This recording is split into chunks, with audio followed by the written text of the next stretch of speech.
Hello. Good morning, everyone. How are we doing? Or good evening, wherever you are in the world. Thanks for joining. Um, just still getting set up slightly this morning, but I wanted to make sure that you guys could hear me okay. I've done a little bit of tweaking with the video and the audio, so I hope that everything's coming through fine.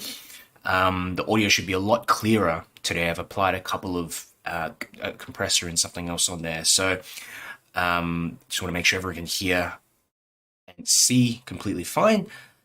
So for those of you who are new here, my name is Darren and I'm an artist in Melbourne, based in Melbourne, and I run a bunch of these workshops every week to show you how to improve your watercolors. Just go through pretty much my entire process from drawing to painting to more specific things like how to use different colors, complementary colors, how to get in light and shadow, how to create depth in your paintings. So there's quite a few things that I talk about. Usually I do landscapes and I can do portraiture as well. And that's something that I've been focusing on a little bit more because some of you have specifically asked that that you'd like me to go through some of the portraiture stuff. So if you're here, let me know whereabouts you're watching from, especially if you've come to some of the previous classes and workshops before. You can leave a comment down below in the chats. I'd love to hear a little bit about you and perhaps something that you'd like to learn today. And it can be something specific. It can be something like, what do you use neutral tint for? It could be a question like, what's your favorite blue, or what's a blue that's good for beginners? It could be something more general, like, you just started out and you're looking for some advice on brands of paints or something like that. Very happy to answer your questions while I'm here. It makes it a lot easier for me as well to go through and read the chats and basically just answer them straight off the bat. Sometimes I do miss out on comments that are that are written afterwards, depending on whether I check them or whether I kind of get the notifications for them. So do make use of this time while I'm here and just ask me a whole bunch of questions. I'm really happy to help you out. And for those of you who are new here, I'll show you some of the portraits that I've done in the past, just to give you an idea of what we'll be doing today. Now, these portraits normally take, if we discount the drawing, they normally take about an hour and a bit to do. On camera, it does take a bit longer for me because I'm answering questions. Sometimes I tend to pause a bit and check things, maybe take a bit more care in some areas. So it does take a little bit longer on camera, but I think that's good for most of you. Okay, so here's a few portraits, and some of these are from my recent class. And I've got links in the comments if you want to check that out. But yeah, these are just some examples of what I've done in the past few weeks, maybe a couple of weeks. This was one in the last portraiture demo. I did a bit of a sharper shadow on the left side of the face for this this person here. A few others that I've done previously, different subjects. So, I try to make sure that I've got, enough detail. I like the hair, especially for this one here. One of the things to keep in mind when you're doing portraiture, you've got a couple of choices. I mean, you can essentially go for paper that's a hot press, which is smooth. So you've got smooth watercolor paper, or you've got cold press watercolor paper. And if you can look at the difference, you can see basically with the smooth paper, there is more of a sharpness in different areas, underneath the chin, eyelashes, everything. It kind of shows up a little bit sharper. Whereas with the watercolor paper that's got more texture on it, you get a bit more blending, a bit more granulation, less sharpness in general. But there's advantages and disadvantages of both. And with watercolor paper, which has a texture, what happens is that you're able to get in a little bit more variation in the brush strokes, a little bit more softness. The paper stays wetter longer, whereas hot press paper, it dries very quickly. So you have to kind of work quite quickly when it's wet, and you'll find that some parts will still be wet, some parts would have dried. That's the nature of hot press paper. You do get more prone to blooms and stuff as well. But when it works very well. So I'm let me have a look. I'll show you a few more, and I'll show you also some bigger ones. some bigger portraits that I've done in the past, and these are 1/8 sheet, but I've got this, you know, bigger ones like that. That's like a what's it, like a A3 sheet. Sure, some of you recognize this lovely character here. Big fan of the Terminator series, so sci-fi. I'm a bit of a sci-fi geek. So this is my grandmother. I did this portrait painting a while ago. I also have a few other portraits that I did as commissions. I don't have them here because I've ended up selling them. But I really like this one. This is one of my favorite portraits of my grandmother, and I like the expression. I remember the time we were kind of sitting together. We're kind of just sitting together in a food hall, I think it was. I was sitting there in the food hall, and I was drinking bubble tea. And yeah, I snapped a photo of her on my camera. And sometimes portraiture is great when you have a subject, someone that's important to you, someone that you feel a kind of connection to, and you can kind of immortalize that memory in your mind and on paper, somehow capture that expression, capture that feeling of the moment. So it does help when you're doing portraiture to have a subject that you feel some kind of connection to. And if you know, even if you find a photo online, you got to like the photo. Sometimes I try to do subjects just because, I don't know, it's a little bit different here or there. But if I'm not feeling it, it's kind of like picking a landscape photograph and you just don't really like the scenery or something in it. The motivation sometimes gets in the way. So that's something that I recommend you doing. I mean, I picked this photo here because it's pretty basic sort of. It's a pretty basic sort of photo. It's actually one of the first that pops up on these free reference photo websites when you search for portrait.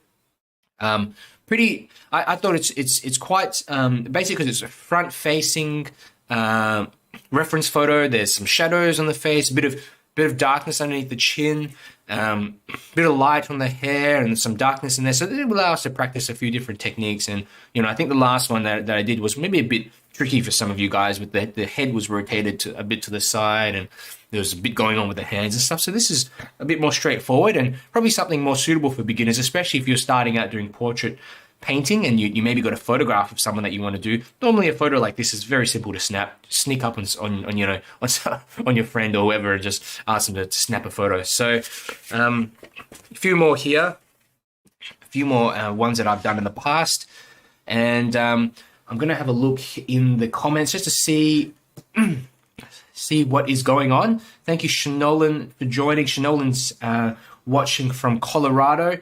And good thing it's a better time for you. Thank you for joining the last one, Shanolan. I know it was probably in the very early hours in the morning for you, but this is a better time for a lot of people. We've got 𝗪𝗔𝗧𝗥𝗘𝗦𝗧𝗔 Art Sydney. How you going, 𝗪𝗔𝗧𝗥𝗙𝗦𝗧? And 𝗪𝗪𝗧𝗥 one of my newer viewers, and yeah, it was really good to see a couple of your posts and your reference, your sketch of that last portrait, because I know you're saying you needed a bit more time to actually draw it. You'd spend a bit more time before the actual painting to draw and before you paint, and that's a really good, it's a really good strategy, because the drawing forms basically the basis of everything else. If you don't have a good drawing in there, then your portrait is going to turn out very unpredictable.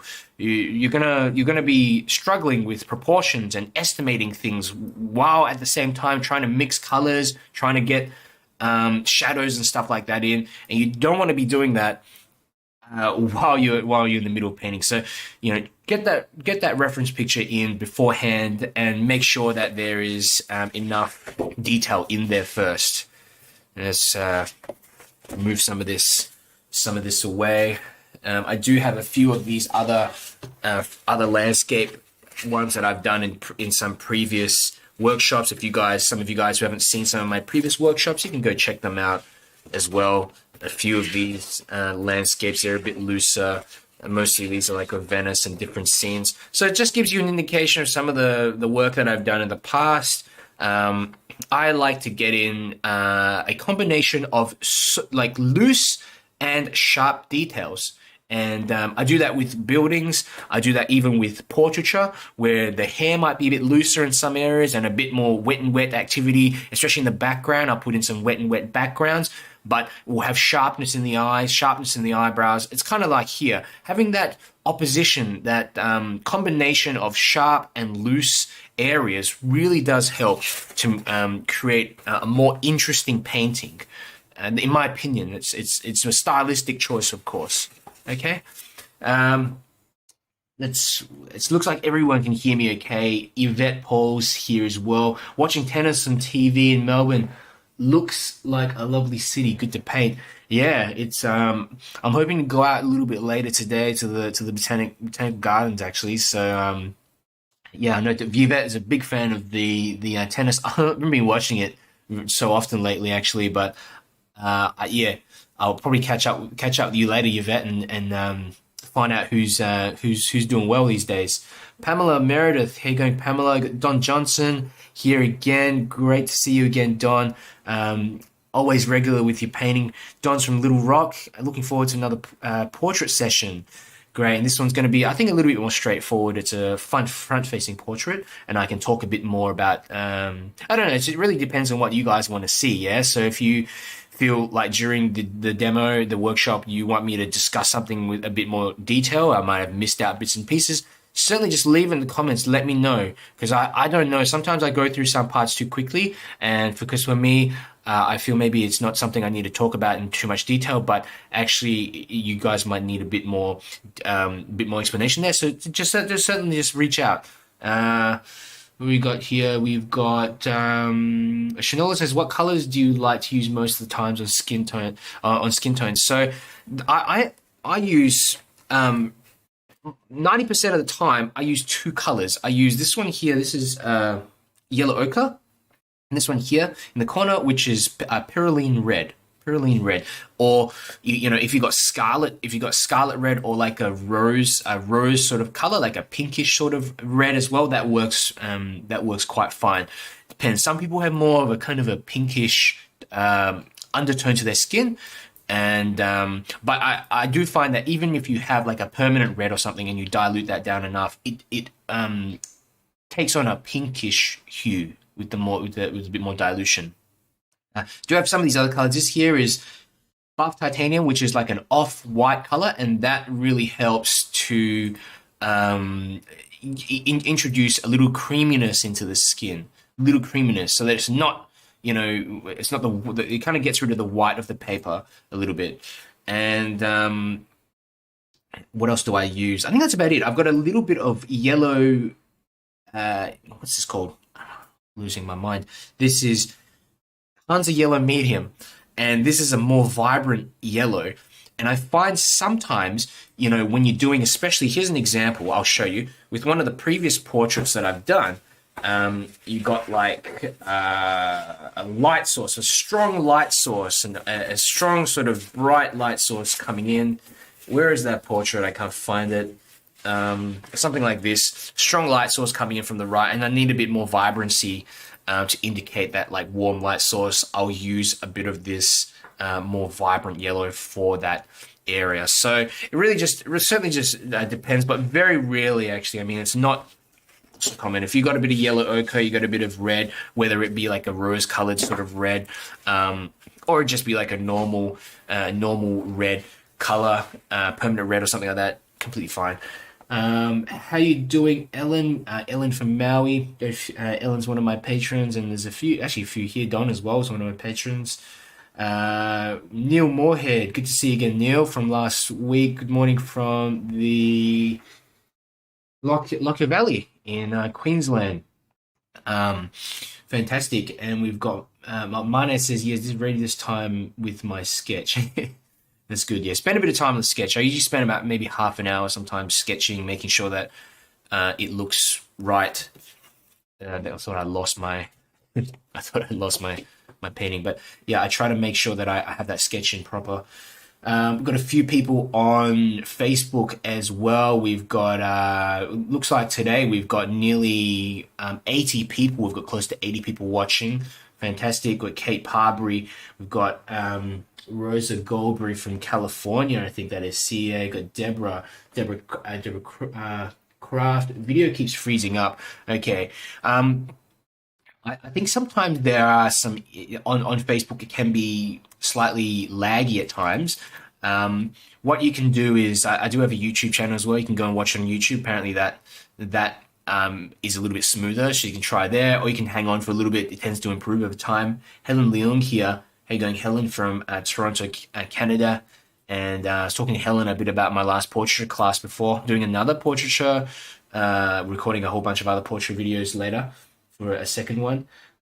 Ciara, how you going, Ciara? Good to see you again. And is your aunt's not here this time? It's 7:40 a.m. here in the Philippines. I'm currently still in my pajamas, having breakfast on my couch, and will attempt to multitask.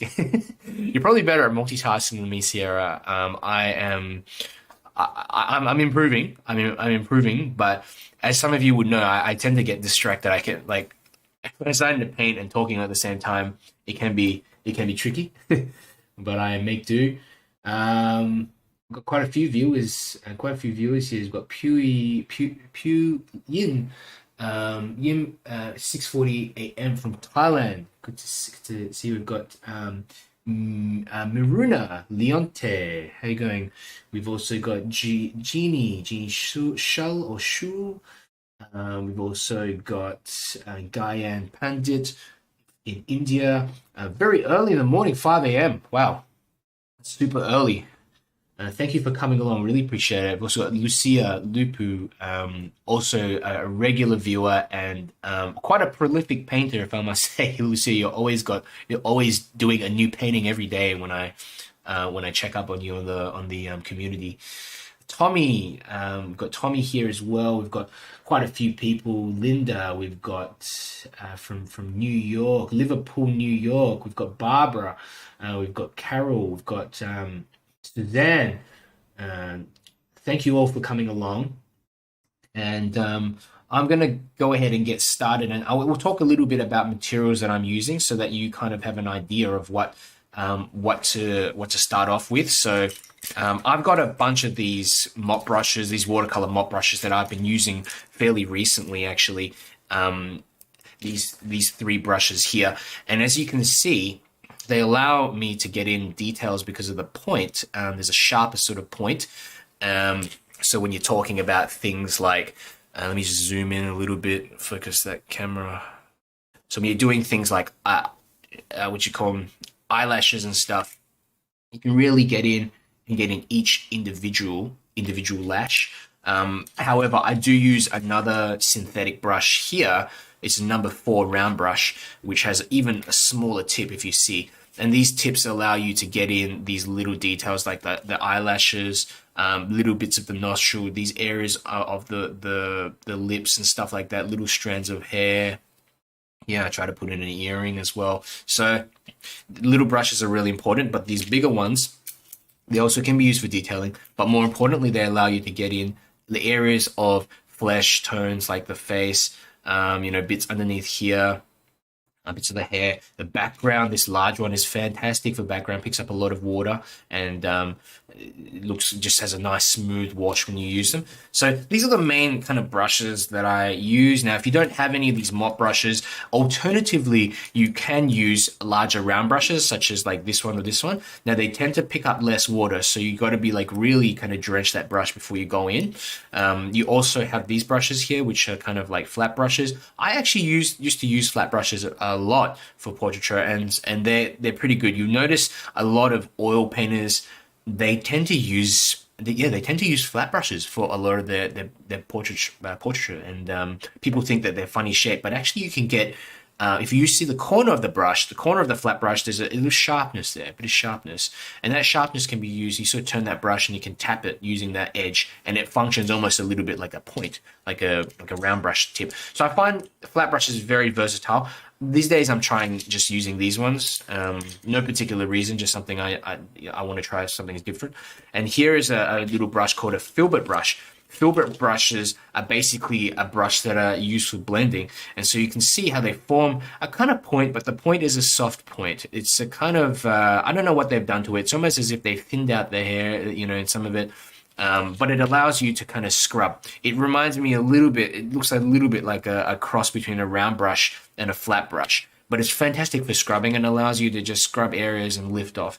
So those are the main brushes. And like I said, these are the main ones that I'm going to be using today. And the paper is 100% cotton paper. It helps a lot to use if you've got cotton paper. If you don't, cellulose paper or just normal paper is fine as well. You're just not going to be able to get as many washes, and some of the effects, the wet and wet effects, it's very, very difficult to get wet and wet effects in effectively if you've got paper that doesn't take enough washes. So that's about all. I want to talk about materials. I've talked a little bit about colors, so in case you guys are wondering, I will go through the colors as I'm painting too, which colors I'm using in what quantities and that sort of thing. If I forget to mention anything of importance, please let me know and I'll go through. I think that's about it. You've got the reference photo up. Check the discussion, the comments. I've pinned a comment on YouTube, and I've also pinned a comment on Facebook, which will link directly to the reference photo if you want to have a closer look at it. I've just minimized the reference photo a tiny bit in the corner because it starts getting going over the other stuff in the stream. I'll give you a couple of minutes if you have any quick questions. Otherwise, I'm going to get started.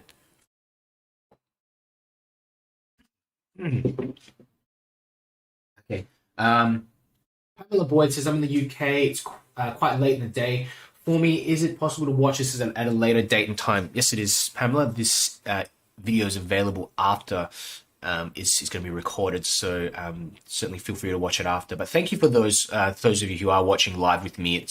It's a great motivation for me. It's a lot of fun interacting with you guys and being able to actually answer your questions live. So let's go ahead and get started. So one thing I forgot to do, I forgot to get my bit of water. Let me know also on YouTube if you can see okay on YouTube. There's a bit of funniness going on with YouTube.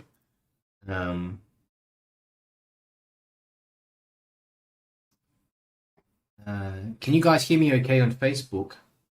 Let me know in the chat. So I'm just having some internet connectivity issues, perhaps. Yeah, if you can just assist me and let me know if everything is okay. Yeah.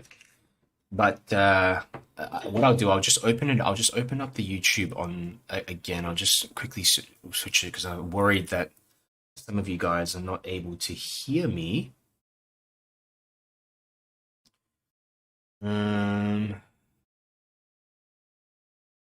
Apologies for this, guys. Sometimes you do run into some of these technical kind of issues. But bear with me. I will get cracking in just a moment. I just want to make sure that you guys are able to hear me okay and see what's going on. The stream is going on, but I can't see the comments and stuff like that. So I'm going to just quickly refresh everything. I'm just going to quickly refresh everything and then make sure that you can see. So if you give me one moment, I'll be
Okay, thank you, everyone. I think the chats and everything are back now. I can see what you're saying. There was just some issues before. Thank you. Really appreciate your patience. I'm gonna. One thing I've forgotten to do is get my water tank, my little water thingamo to dip my brushes in. So I will be back in a moment. And if you guys can get everything ready, and one of the important things is to have your reference photo up on one side of the screen, and you've got the video on the other side of the screen. It just makes it a lot easier for you. And I'll be back in just a minute.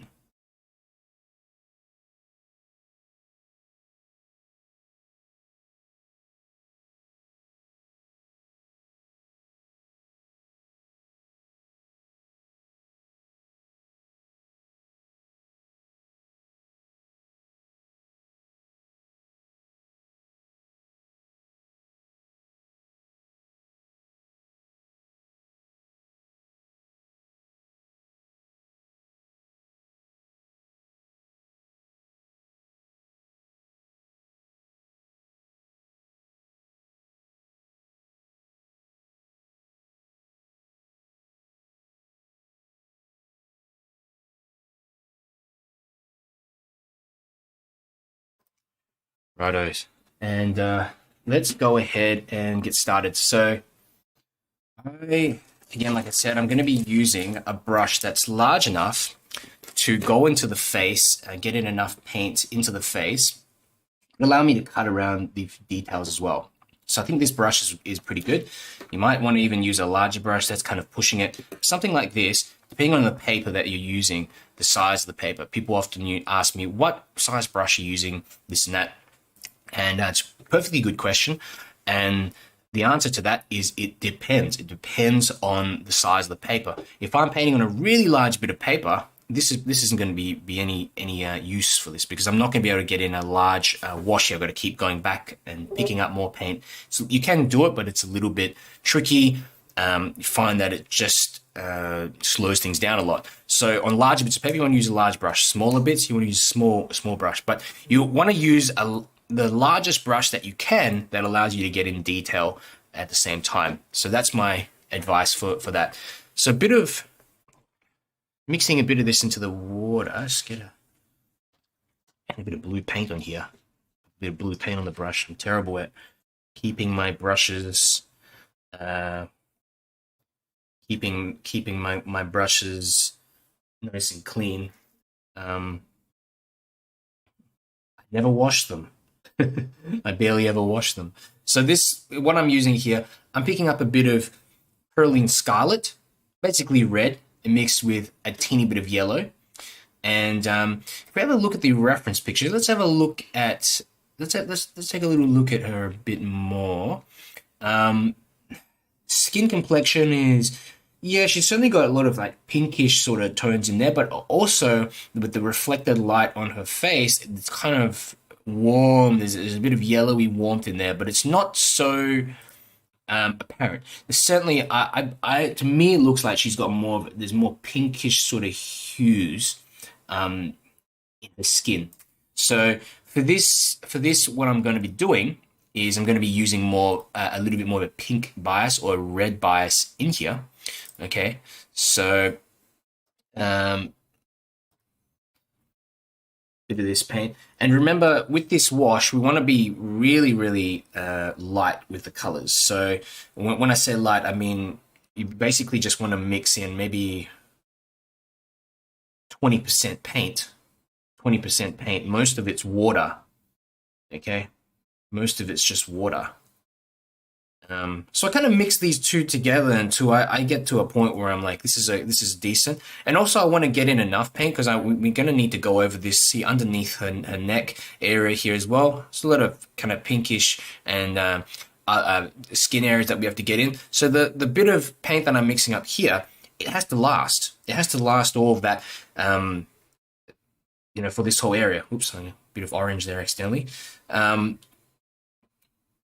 So I'm kind of just mixing up a big puddle of this, because what happens, one of the things that you don't want to happen is halfway through painting her face, you've run out of paint, and then you're going to remix it, and then you remix it, and you can't get that exact same mix, and so you get inconsistencies. So I try to minimize that as much as I can by just making sure I mix this up. And sometimes you get the mix wrong. You go straight in and it's like, oh, it's not really the color that I want. And so you're gonna go back and adjust and stuff like that. Watercolors is sometimes not for the faint-hearted. You constantly have to be observing and adjusting and seeing what color it's drying. Okay, so hope this is making sense in regards to the explanation of the color mixing. So I've got this little puddle here, 20%, about 20% paint and 80% water. Okay, that looks more kind of pinkish colored. So I'm going to go in, let's drop a bit into a face like this. Okay, and I'm observing that, I'm thinking, is that the right hue? Does it need to be a little bit more yellowy? So I've dropped in a teeny bit more yellow in here, actually, teeny bit more yellow. And I'm just going over. Now, her hair, kind of it's like a dark blondie sort of color with a bit of brown in it, I think. So I'm just going to go over the entire face, section of face. And you also notice, look, there are parts of her face which are like, they have a bit more warmth. So here I'm actually picking up a little bit of yellow ochre and I'm dropping that in to some parts of her face here. And cut around her eyes. Super important. Cut around the eyes. This. Okay. That's why it's so important, like I said, to have a brush that allows you to do that. I'm trying not to talk too much because when I talk, I'm shaking.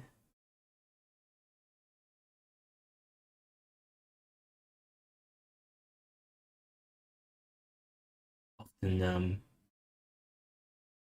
I'm a fairly quieter person, I'd say, in my personal life. But when I get onto these streams, I can't seem to stop talking. I must like the sound of my own voice. So a bit more yellow here. See, if you look on the right side of her face, it's more kind of yellowish. Okay, so I'm just trying to imply some of that. The lips have a pinkish kind of hue. Now, simplest way, just go over it with a bit of that pinkish sort of paint that we mixed up before. Okay, but we're going to drop in more color for the lips later. Okay, and just trying to get in this mix. Where is her face? It kind of goes all around to that edge there. The chin here. Okay, there. Drop in some more color here on the left side of her face as well here. And I'm going to carry this down into a neck here, which again retains this sort of pinkish sort of hue. In fact, there are kind of bluish, slightly cooler hues underneath here as well. We can get that in a moment. Here it's more yellowy on the right side of her. Okay, so just trying to get this in like that. Okay, now into the face, I want to put in some light dark bits if I can. Now I pick up a little bit of purplish color, a little bit of purple color or neutral tint on the side, mix that in with the red, okay? And maybe a little bit of brown. Where's my brown? A bit of raw umber.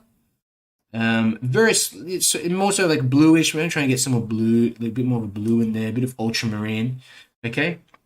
And I'm just going to drop in a bit of darkness in some areas. See underneath the eye here, a little bit there, a bit on the top here as well. A bit of darkness up the top here.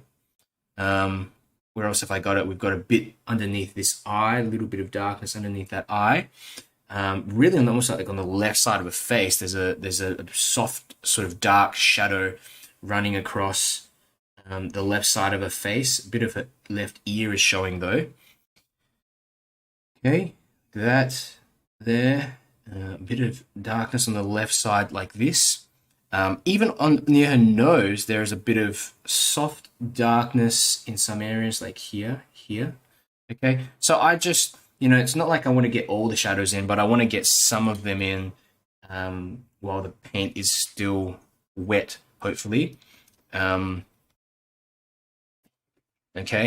and I'm gonna just have a look here. Soften. There's not a sharp edge underneath this eye, but this is the one of the challenges when you're using hot press paper. It just does this. It dries with sharp edges. It dries very quickly. And the way to mitigate for that is to soften edges constantly. You know, if you've got areas that look too dark or they don't blend together so nicely, soften that edge.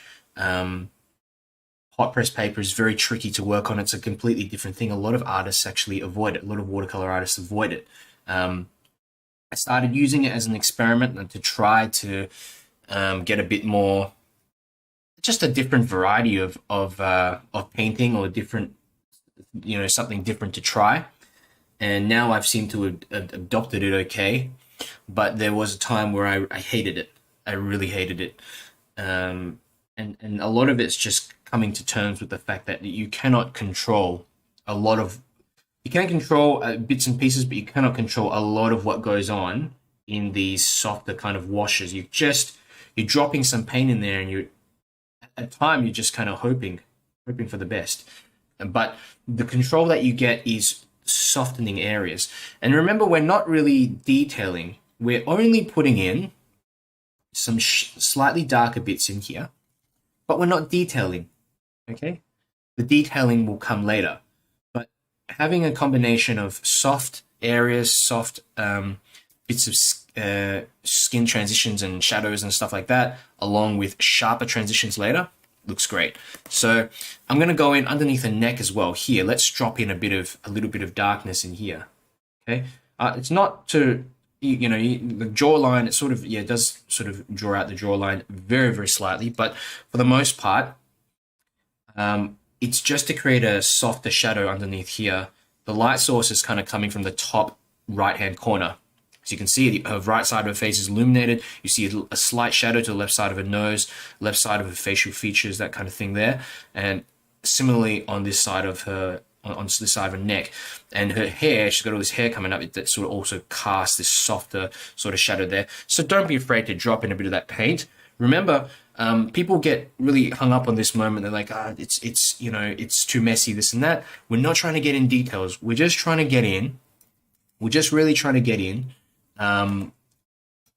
colors.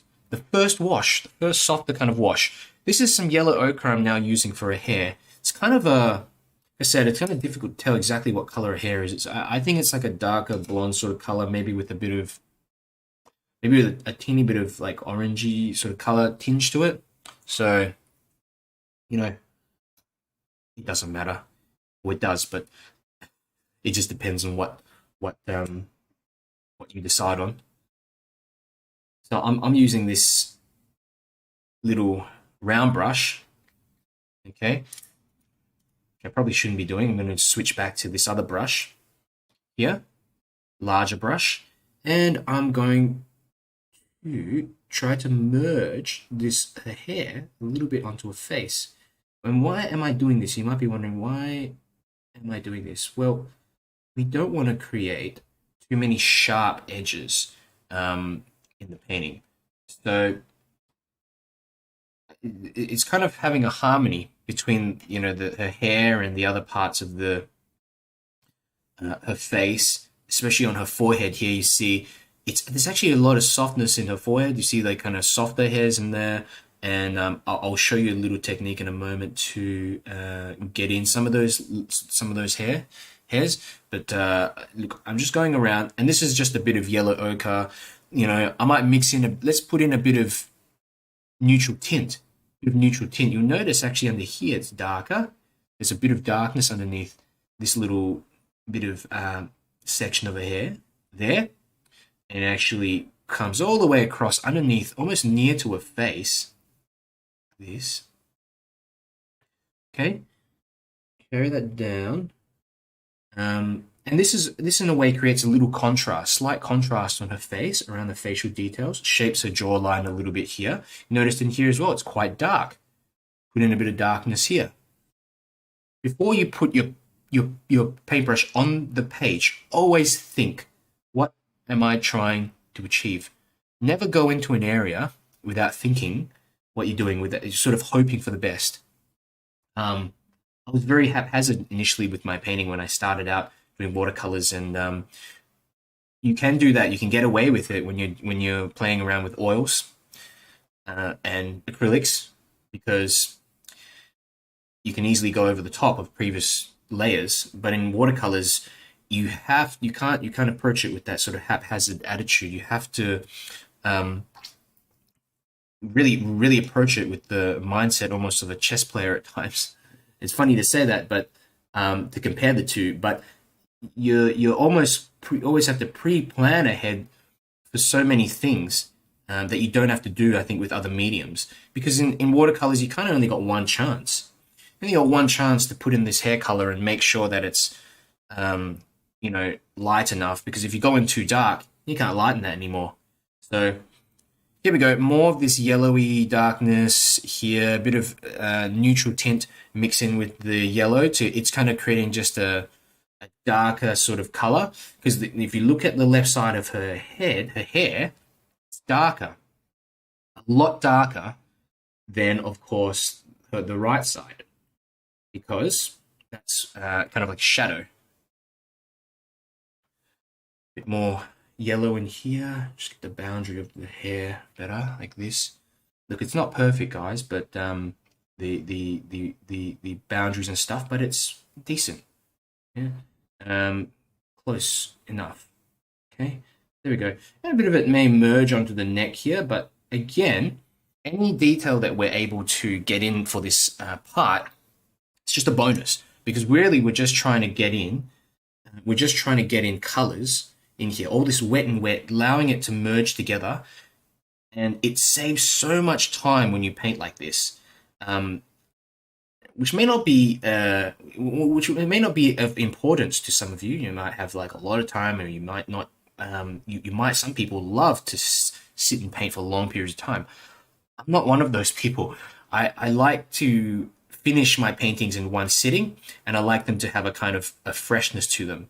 I very rarely pick up a painting that I've done before in the past and go back into it in a second sitting. I really just try to get it done, finished, done and dusted in one go. So that's the style that this is the way that I paint. I've adapted my style for that kind of thing. Now, a little bit of some pointers here for some of these softer hairs on her head. So I'm going to pick up a bit of this yellow with a fan brush. Give it a yellow with the fan brush. Really just as light as you can get it. And just drop in a few little strands. Now, if you don't have a fan brush, not a problem. Pick up one of these brushes, a flat brush. Or you can pick up a little round brush and just do it slowly. Okay. For some reason, I think maybe, let me just lower the contrast a little bit on the video. It's really not as vibrant as it appears here. The settings, when you change some of the settings on the computer, it bumps it up way too much. But I'll see if I can change. Let me just have a look. Just for more color accuracy for you guys, because the saturation is way too high. It's more like this, guys. It's more like this. Like this. Okay, it's not as saturated as it looks before. Yeah, this also looks super red. But I'm just waiting to see the outcome. I'm clueless myself with watercolors. Yeah, it's a color grading issue. There are these little preset filters that I can apply to the video when I stream, and I think it's made everything look too red. It's more like this, guys, if you're wondering. Bit like this. I'm gonna leave it like this. Okay. Fantastic. And Chanel is asking, do you suggest a darker background? Sometimes a darker background can work quite well when we're when we're talking about, when we're doing scenes that with people which have kind of lighter hair, or perhaps catching the light coming from one direction or something like that. A darker background can help. Now, in this scene, in the reference photo, it's actually, if we look at her hair, it's actually darker than the background. Funny enough, like parts of her hair are lighter, but a lot of it are actually darker. And you know what? I'm gonna make the background lighter, because I normally do. I love doing darker backgrounds, but I'm gonna make the background lighter, which means we have to make her hair a little bit darker. Okay. And it's a really important thing to take note. In any kind of reference photo, you just want to look at the tone. Don't worry about the color. Worry about the tone, whether it's light, whether it's dark. Background's light, hair's darker than the background. So we have to make the hair darker. So I'm going to pick up a bit of, I have some burnt sienna, a bit of burnt sienna. There are some kind of like almost browny sort of areas in the hair. Let me just try with this little flat brush to get in a few strokes of color in here. And this area has dried very, very slightly. You have a bit more darkness here. Okay, so here I'm just going to put in a little bit more color. Oops, I've gone too far out with that bit of a hair. It doesn't matter. We'll fix that up later. We've got darkness in here as well, forming the contour of her face. Okay, so I'm now getting into the stage of building up details in her hair and trying to do it in such a way that I can see the previous washes as well. So there's still some softness in here. Okay, and a bit of dry, it's almost like a bit of dry brush. Okay, so you can still get those previous washes to show through. Sometimes in these moments where things dry off perhaps too quickly, I keep a little spray bottle, and some of you who have watched my previous demos will know this very well. I keep a little spray bottle, and my little secret technique, I just spray a bit onto some areas. Let me get some water.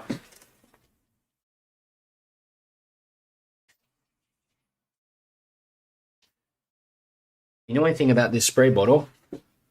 It's teeny. Only 5 mils. It stops me from going overboard. Sometimes I get a bit excited, and you don't get too excited when you're doing stuff like this. So I'm putting in a little bit of water in there, and just to demonstrate to you, got some water in there, and then so we pick up some darker paint, drop it in. Look at that, you get a soft shape. You don't get the definition that you'd get with an area that has already dried. And where's my brush?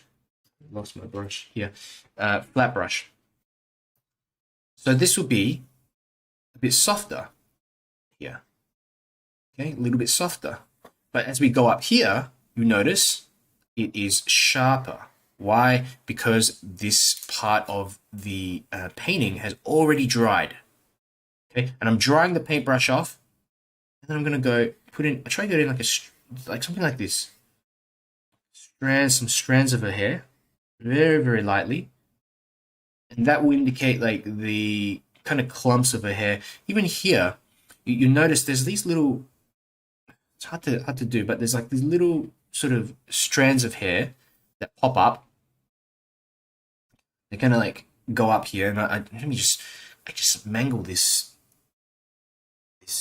flat brush a bit, so then I can get a few of these. See, just a little bit of this kind of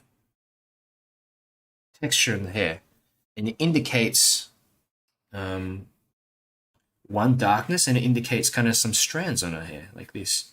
Okay, and we'll go down. There's actually some here going down past her face, a little bit down here, even a few coming down in this sort of section like that. Okay, very light still though, guys, very light. I'm holding the brush at the end as well, so that I can get more of a looser sort of look to it.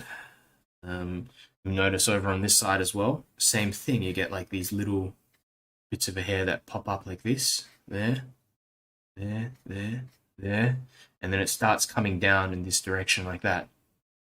Okay. and pick up a bit of yellow paint. A little bit of yellow ochre paint, and I'm going to do the same thing.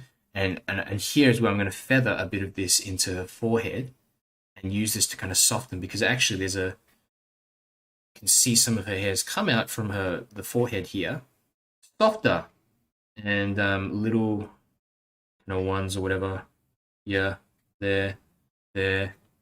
So a little bit of that.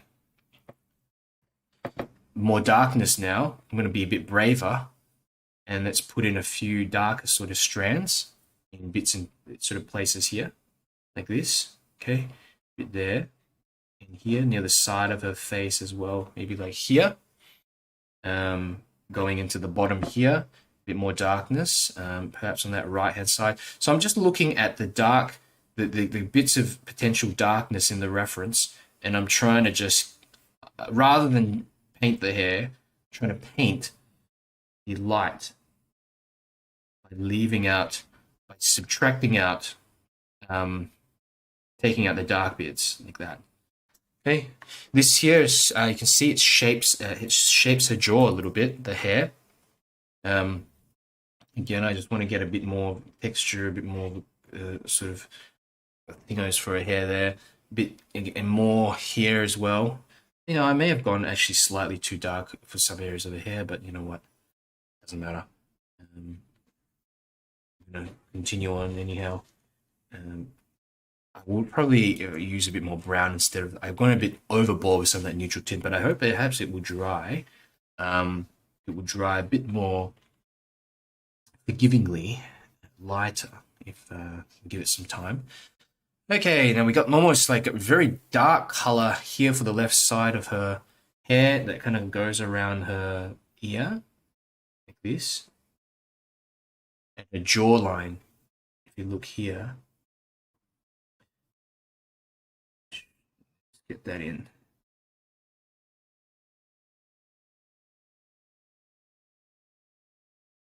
Okay, there you go. Bit of that cut around the jawline. And then, of course, around her neck. The hair is darker than her neck, on this side anyhow. But then you can see a strand of lighter colored strand sort of merge its way through here. So we want to leave some of that, some softness in here. Okay, a bit like that. I like how that's turned out. Actually, it looks okay. Some more here. Some more here.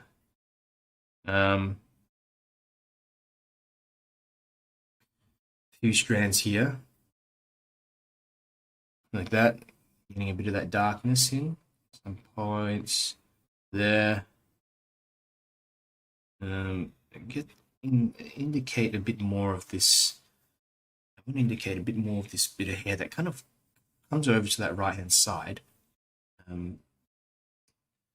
Yeah, I've done it a bit with that, but okay, I'm going to leave that to dry. It doesn't mean work too much on a certain area. You can't overdo it.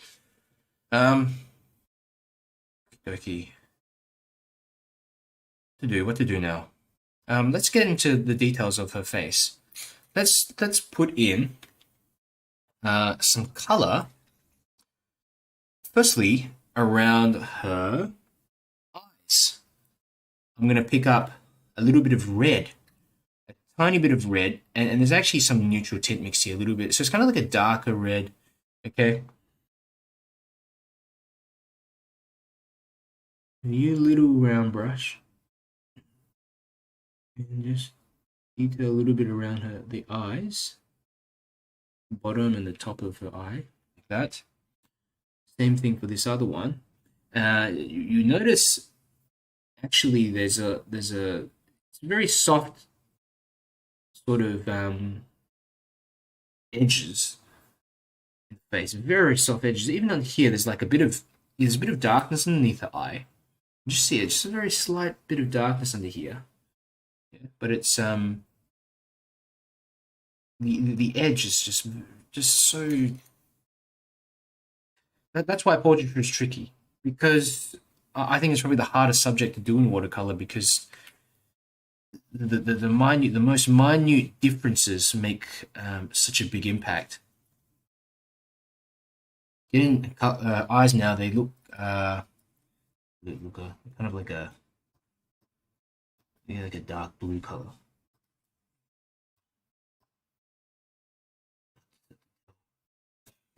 Let's start off with a little bit of, I don't want them to also be too vibrant as well, because what that can do is it just looks a bit too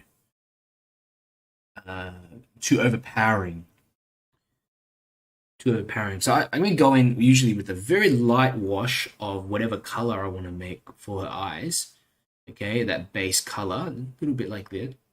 And then I'll just continually darken it until I'm at a point where I'm happy. But it just sort of gets me started. But try not to use too vibrant of a color, otherwise it tends to detract from the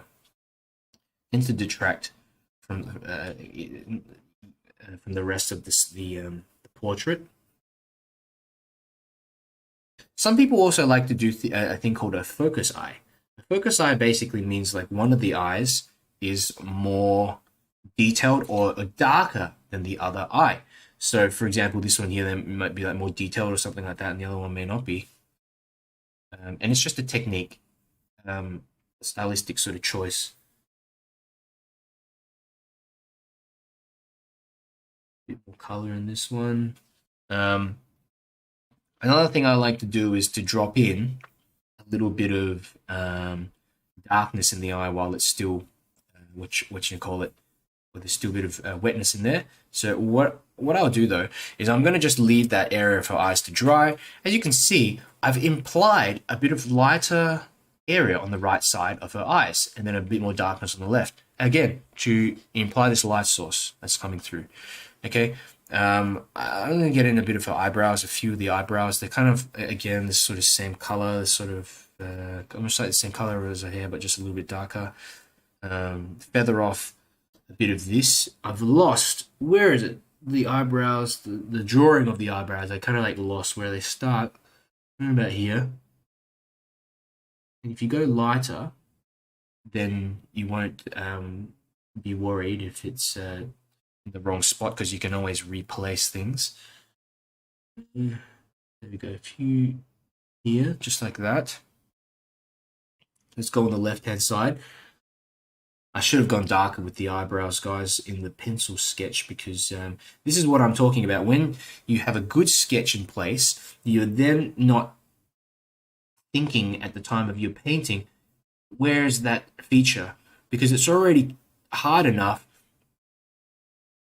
to execute some of these techniques, and in my case, talk about the techniques and execute them at the same time, while trying to figure out whether the location of the eye or the location of her eyebrow or something like that is in the right place. So spend the time on your drawing, and you won't regret it. Certainly you won't regret it. Okay, that's all right for just a little indication really of her eyebrows at the moment. I might just get in a bit of color for her nostrils while I'm at it. Just a little bit of something there. The edges of her eye, I'll just put in a little darkness around the edges. Normally people have, I can't remember what it's called. There's a name for it, but yeah, the little ring. The little ring around the eye, it's called the, I don't know what it's called. Trying to think back to some human biology stuff, but okay, so this is really sort of darker paint that I'm using. It's just a bit of neutral tint. Okay, just a little bit of neutral tint, and this is allowing me to detail. Okay, and keep in mind we've not put in her eyelashes or anything yet. Okay, I hope my head's not getting in the way. If I move it here, it gets in the way. I'm just thinking, how close can I get to this thing? I zoom in a little bit as well, guys. I think this will may help you to see a bit more as to what I am doing. Okay, the head may get in the way though, but this will just allow you to see a bit better. Here we go. So again, just a little bit of neutral tint on that brush, and I'm just moving that across, and going into the eye again a little bit. like that. You know, there's even some areas of the nose, like the little edges of the nose, very, very slight sort of marks on there. Okay, that may be too dark, which means I can soften it afterwards as well, yeah? So, edges of the eyes, we just, you know, the way I do it is I pick up a bit of neutral tint or a bit of darker paint, I dry that brush off, and then I go into the features. I start just fleshing out the little details of the eye. And this allows me to get a little more control.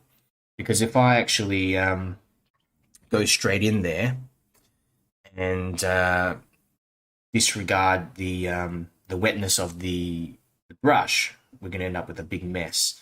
This right side of her eye is darker.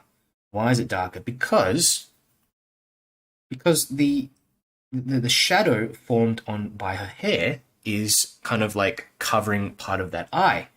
So that's what I'm doing here. I'm just adding in a little bit of color there. Okay. And for those of you who are new to portrait painting, one of the things to keep in mind is when you're painting smaller or drawing smaller, in my opinion, it's harder. I always admire people who can draw or paint on such a small scale, because I really struggle doing it. I don't know whether it's because my eyesight is just starting to turn crappy, or it, you know, but also dexterity wise, you need to have high levels of dexterity to work small. You need to be able to see what you're doing as well. So if you've got a larger bit of paper when you're starting out with watercolors, use that. Don't be afraid to work a bit larger, and then get, you know, work smaller if you need to later. Okay, here we go. Look, I'm just fleshing out some of the details around her eyes, the edges of her eyes, starting to come together a bit more. Why not put in a bit more of her eyebrows here, another layer of eyebrows, like that. That's probably a little too dark. But remember, everything just kind of dries another shade lighter. Okay, this one kind of goes all the way behind her the hair. Yeah. Yeah. A little bit more on the left eyebrow. Okay, feathering.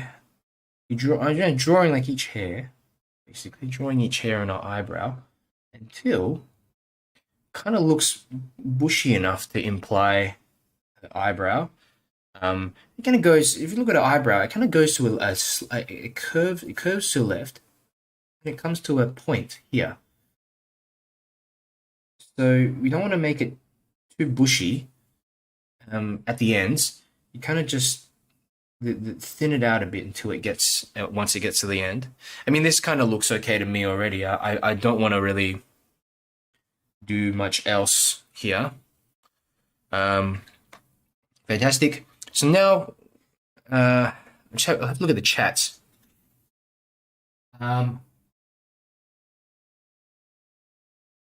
Deborah Craft says a limbo ring. Yeah, that's what it's called. The the ring around the eye, and you'll find that different people have different like widths of the limbo ring.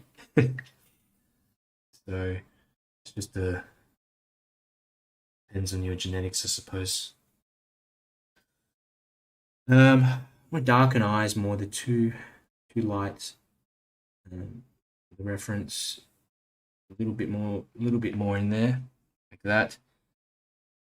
Okay, and if I happen to, you know, some of that light a bit in her eye, if that disappears later, I can always go in with a bit of gouache. Okay, but what I'm doing here is just trying to get a bit more darkness in her eyes, a little bit more, like that.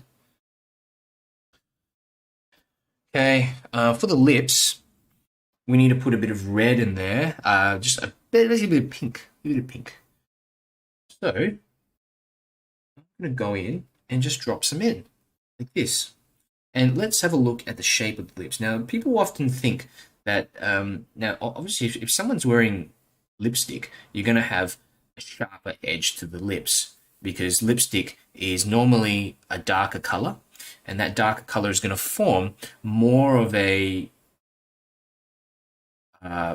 sharp edge and a contrast with the skin.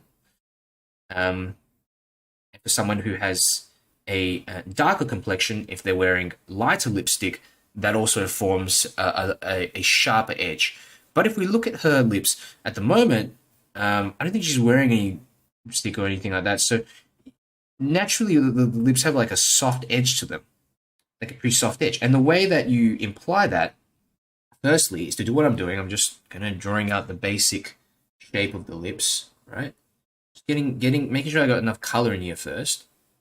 Okay, and once I'm happy with that, and you let it dry for a little bit, and then I just soften the edges. So I just pick up a bit of water, just soften here, put a bit of water there, a bit of water here, here, underneath, here, and that will just soften the lips a little bit, so that it doesn't pop out too much. So it probably needs a little bit of refining later, but I think that's okay. So now we can see there's a slight boundary between the lips and the rest of the face, the skin. So there's actually a little bit of darkness underneath the lip as well. Gotta be careful here, otherwise it will start looking like a goatee. I want that.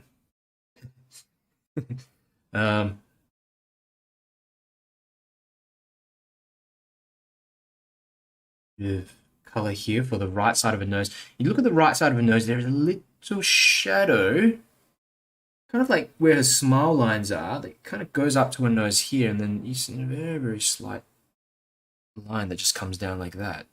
It's not super noticeable, but I'll put that in and perhaps soften that a bit. But the good thing is that it kind of forms the edge of her nose, little detail on her nose.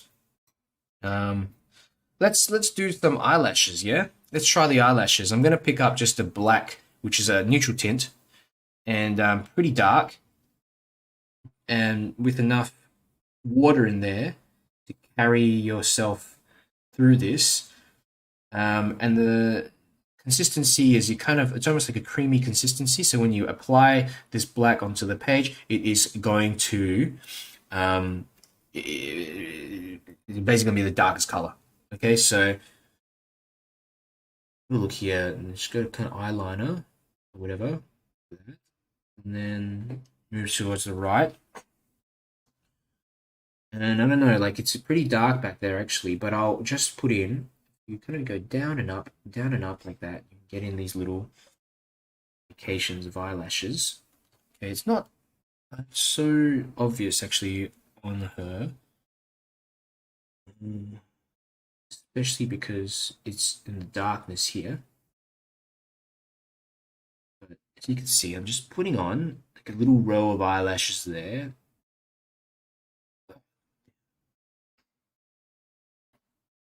There accidentally, I'll lift that out later. Then while I'm at it, darken a bit of her eyelid. There. Yeah.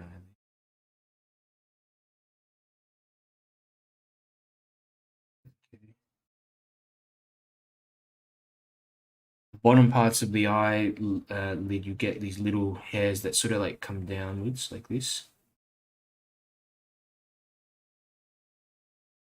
These, just a few like that. Okay, that looks all right. Left side. This is where I'm a bit worried because you're a right-hander, you're doing left-sided things. It's trickier. And likewise, if you're a left-hander doing right-sided things, also try to like squeeze under the camera. So we'll get, yeah, eyelashes are pretty dark, pretty, I don't know, and then I'm gonna go in and try to get in like this edge here that just goes like out a little bit like that. There, that's kind of an eyelash there. One there, there. And the trick is just to do this in one go.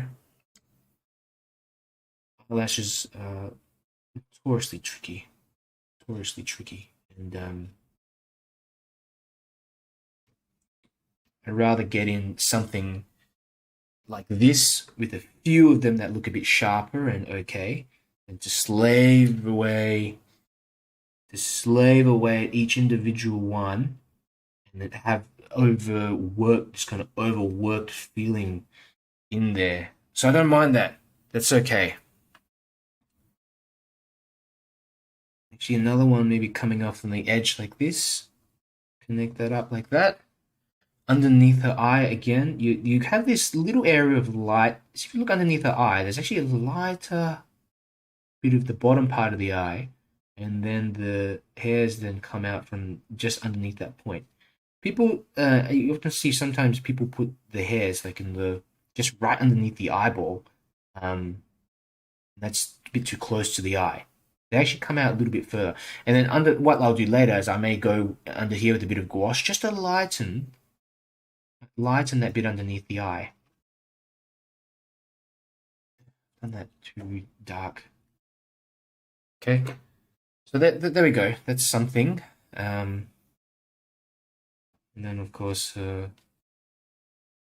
eyelid.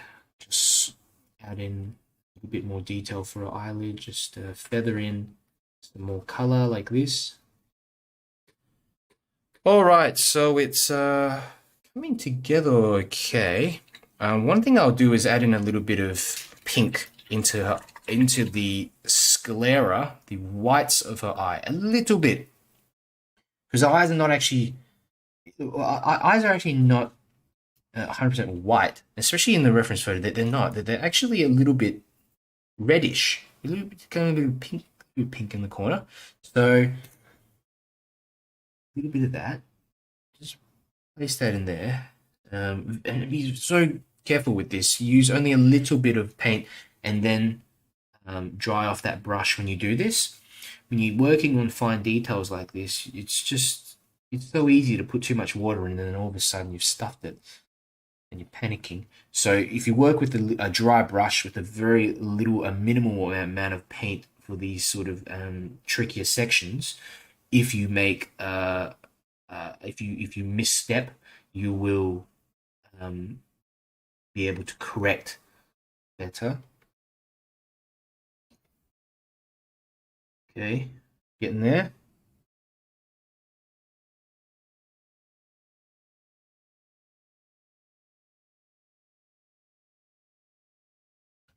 A little bit more here, just get rid of that white.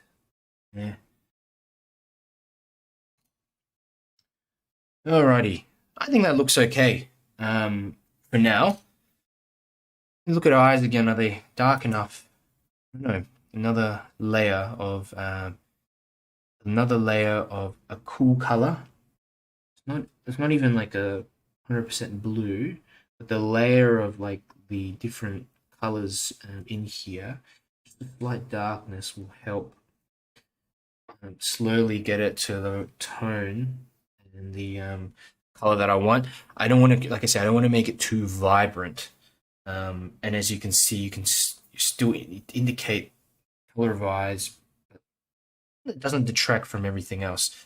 Let's go into a lips and get in the parting of the lips. Same thing that I'm going to do with the eyes. What I've done is that I've picked up a bit of neutral tint, and then I have just dried off that brush. And here I am. I'm going to start off with the edge, the corner of a mouth here and here. Just a little dot like that. And I'm just going to look at the reference and try to follow this contour of her mouth. And like I said, I go with a lot softer and with more a dry kind of tri-brush technique like this. Then as I become more confident with the line that's in there, I'll add in some extra darkness. I have not really managed to get this the mouth in too 100% cool as per the reference here, but it is you know, this it's close. Just the expression, I think the lips kind of, it comes, in fact, it goes up a little bit. Starts straight, goes up, and then it goes kind of straight with a bit of a curve down in the middle of the lip where what they call it, Cupid's bow or whatever, underneath there. And then it goes up again and then down. But there's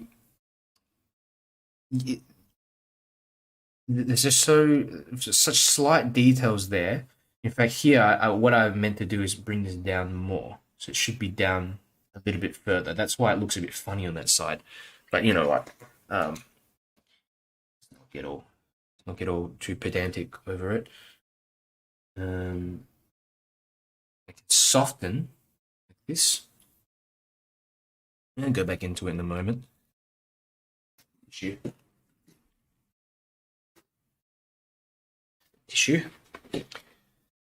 Okay. Water. I might actually leave that. No problem. No problem. It's not. You're kind of fighting over this at times, whether to correct or not. And the reason why is because every time you correct, you risk stuffing something else up. So sometimes good enough is well, it's good enough, right? Correcting watercolors is tricky, but it can be done. It can be done. You have to have a lot of patience to yeah, to basically keep going back into things and changing it around and restating. You have to be very patient when you're doing it. The moment you give out and stop thinking about exactly what you're trying to do, you can end up with a sharp edge that just ruins everything.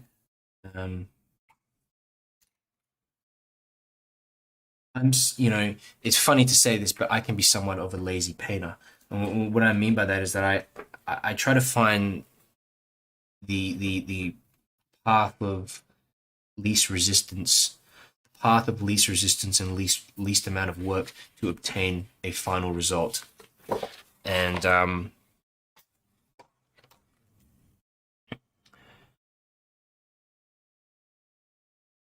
think that's all.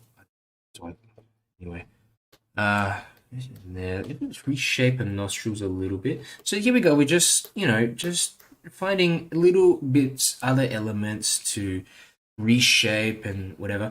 And you know, if you look at her nostrils, they are not entirely symmetrical.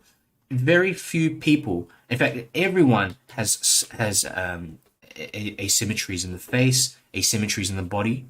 You know, they talk about biology, bilateral symmetry is a thing. However, there's just very you know, with people's faces, sometimes the little idiosyncrasies, little asymmetries, and little freckles or little something like that, they kind of create a uniqueness and a likeness of that person. And then when you try to make everything too perfect or too symmetrical, or this nostril, whatever, it's something that doesn't look like that person anymore. So it's something you gotta keep in mind.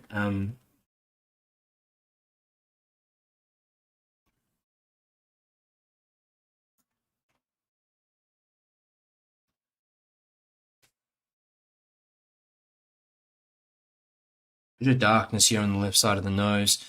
I think, like, I think the face looks quite alright, but the only one thing I'm thinking of doing is perhaps adding a little bit more of some darker shadows on the left side of her face. You can leave it like this and be kind of and be all right with it. But what I'm seeing here is, see the neck, the darkness of the neck. It actually almost matches some of the darkness on the left side of her face here and running up there. So I want to give that a try. There's a bit of darkness underneath the eye, a little bit on the nose ridge, that bit here as well. And I'm going to give it another wash. Okay, and give it another wash, and you know, it might work out or it might not, but I think you'll be fine. You just got to accept the fact that it's going to be a little bit more there's some parts that you won't be able to control.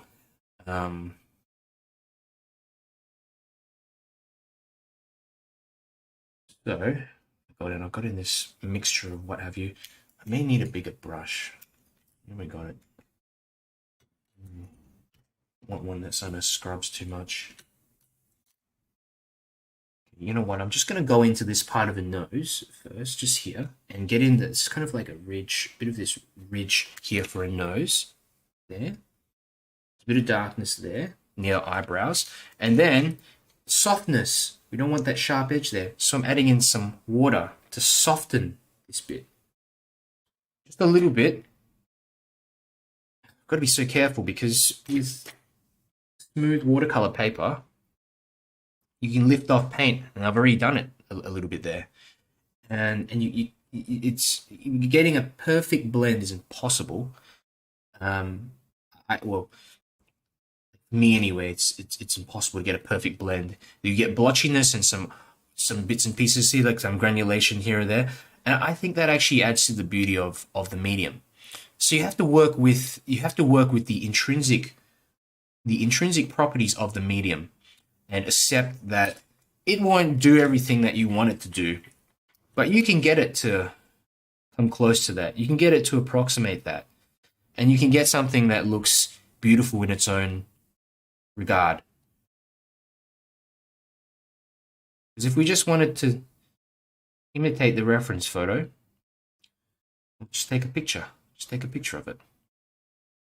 The jaw is too wide. If you look here, compared to the reference, the jaw is slightly too wide from the ear. So notice that, and I'm going to make a minor correction underneath the ear so that it is kind of like straighter. Like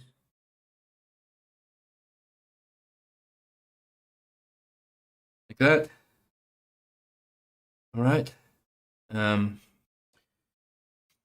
I'll just go into the face again. Let's just get this out of the way. A bit of darkness, a bit of cool color in here as well. Like that. Here. Underneath the eye, there's a bit of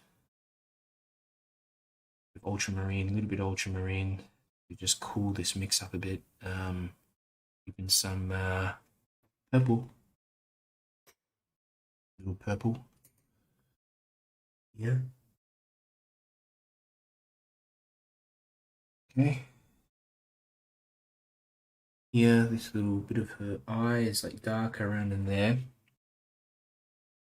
Bit of darkness on her nose, a bit in here. Okay. Got a face there. Ear is considerably darker actually underneath that shady sort of region. Darkness here. Here. I'm trying to get that softness in there, but it's going to be tricky. I don't know if it's going to dry funny or not. I like that shadow underneath the nose, that soft shadow. I think that's enough. I don't need to redo any of that. Bit of darkness around the left side of her eyelid. Just this top bit underneath the eyebrow. There. Okay, like that. I'm working quickly, and I'm softening edges as I go, so I don't get any too much sharpness in this area. Controlling the water as well, so that it doesn't lift off entirely. It's very tricky because you're just battling natural properties. One of the paper, because we're using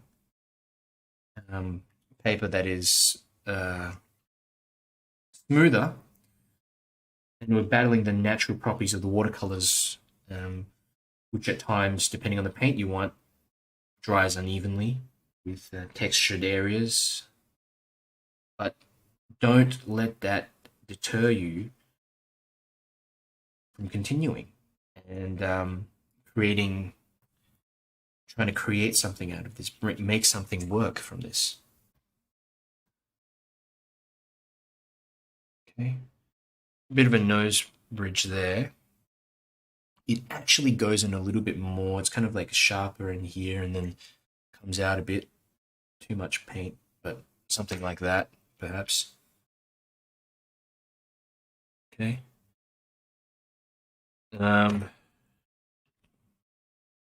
top of her head, a little bit more paint up here. It's marginally darker, just a soft wash there, like that. Soften the edge. Again, put a bit more perhaps in here. There, soften that edge, like that. It's tricky, it's just layering and layering and more layering. Okay. But I think that's kind of gotten to the point where I'm happy with it. And her neck region here, I will add one extra layer of darkness underneath the neck. One extra layer of darkness and a little bit more of a bluish color, or purple. If you got a bit of purple would be good too. I'm just having a look. Just gonna have a look at it in the comments. How are you guys going? Let me know. There's quite a lot of you watching. It looks like there's about maybe 60 or so people watching here.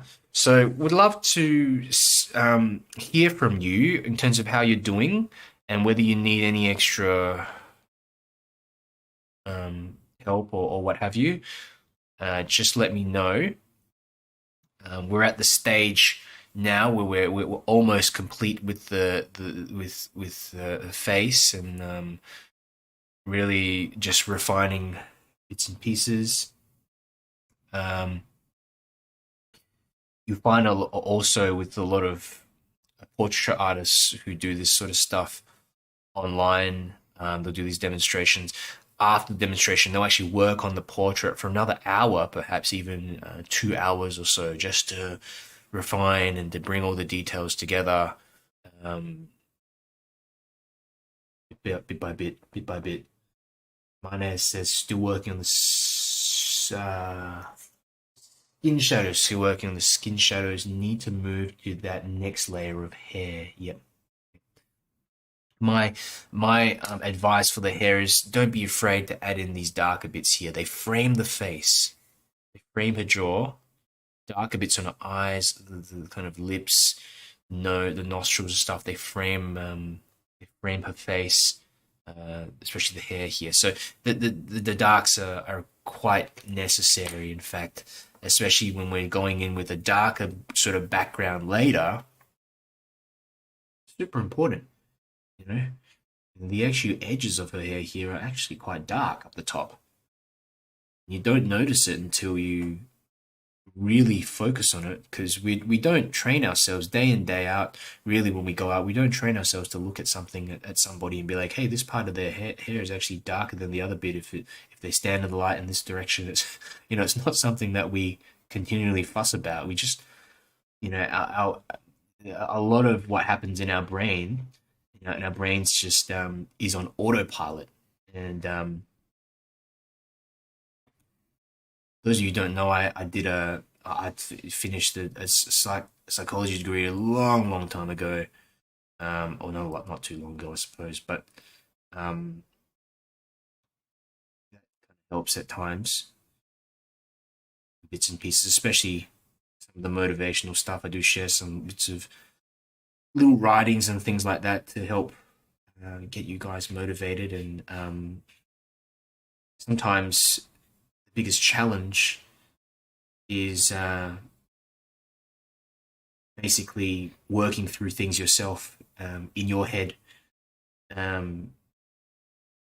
being consistent, finding ways to be consistent with your painting, and setting a particular time. So that's a little strategy that I find works for me, setting a time to paint. Even if you don't feel like painting, we often rely on our emotions to tell us whether we feel motivated or not, whether we want to do something or not. But if you really want to get better at something, you can't rely on that. You have to sometimes get into something, and then as you start doing it, as you start painting, then you get motivated halfway through. Motivation doesn't always come from the beginning. A lot of artists and a lot of people who are obtained a level of competency in something, they often don't enjoy what they're doing half the time when they start off. But as you go through it, you start realizing, hey, I think I'm having fun, or I like this. I'm going to continue doing it. Getting started is one of the hardest things to do, because in your mind, you're already thinking to yourself, it's work. I've got to set this up. I've got to do this. I've got to make sure that I got the pencil in the right order. I've got to get the water out. I've got to check the paper. I've got to get the brushes. And by the time you do all that thinking, you've already talked yourself out from doing something. So I think one of the best ways, I have a separate table on the left side here. You can't really see it, left side, where I keep all my painting materials right next to me. So if I want to paint, I literally just have to grab it, put it here, fill up a bit of water, and my palette's there. I can get started straight away. I've got this big table here that I have one laptop on, and I push that away and I get started. I don't have to clear anything out the way. I keep things pretty tidy, because when you start thinking about, if you have all these steps that you have to go through before you even start painting, you're not going to do it. You know, and so put yourself in a good position so that you don't give up before you've even started.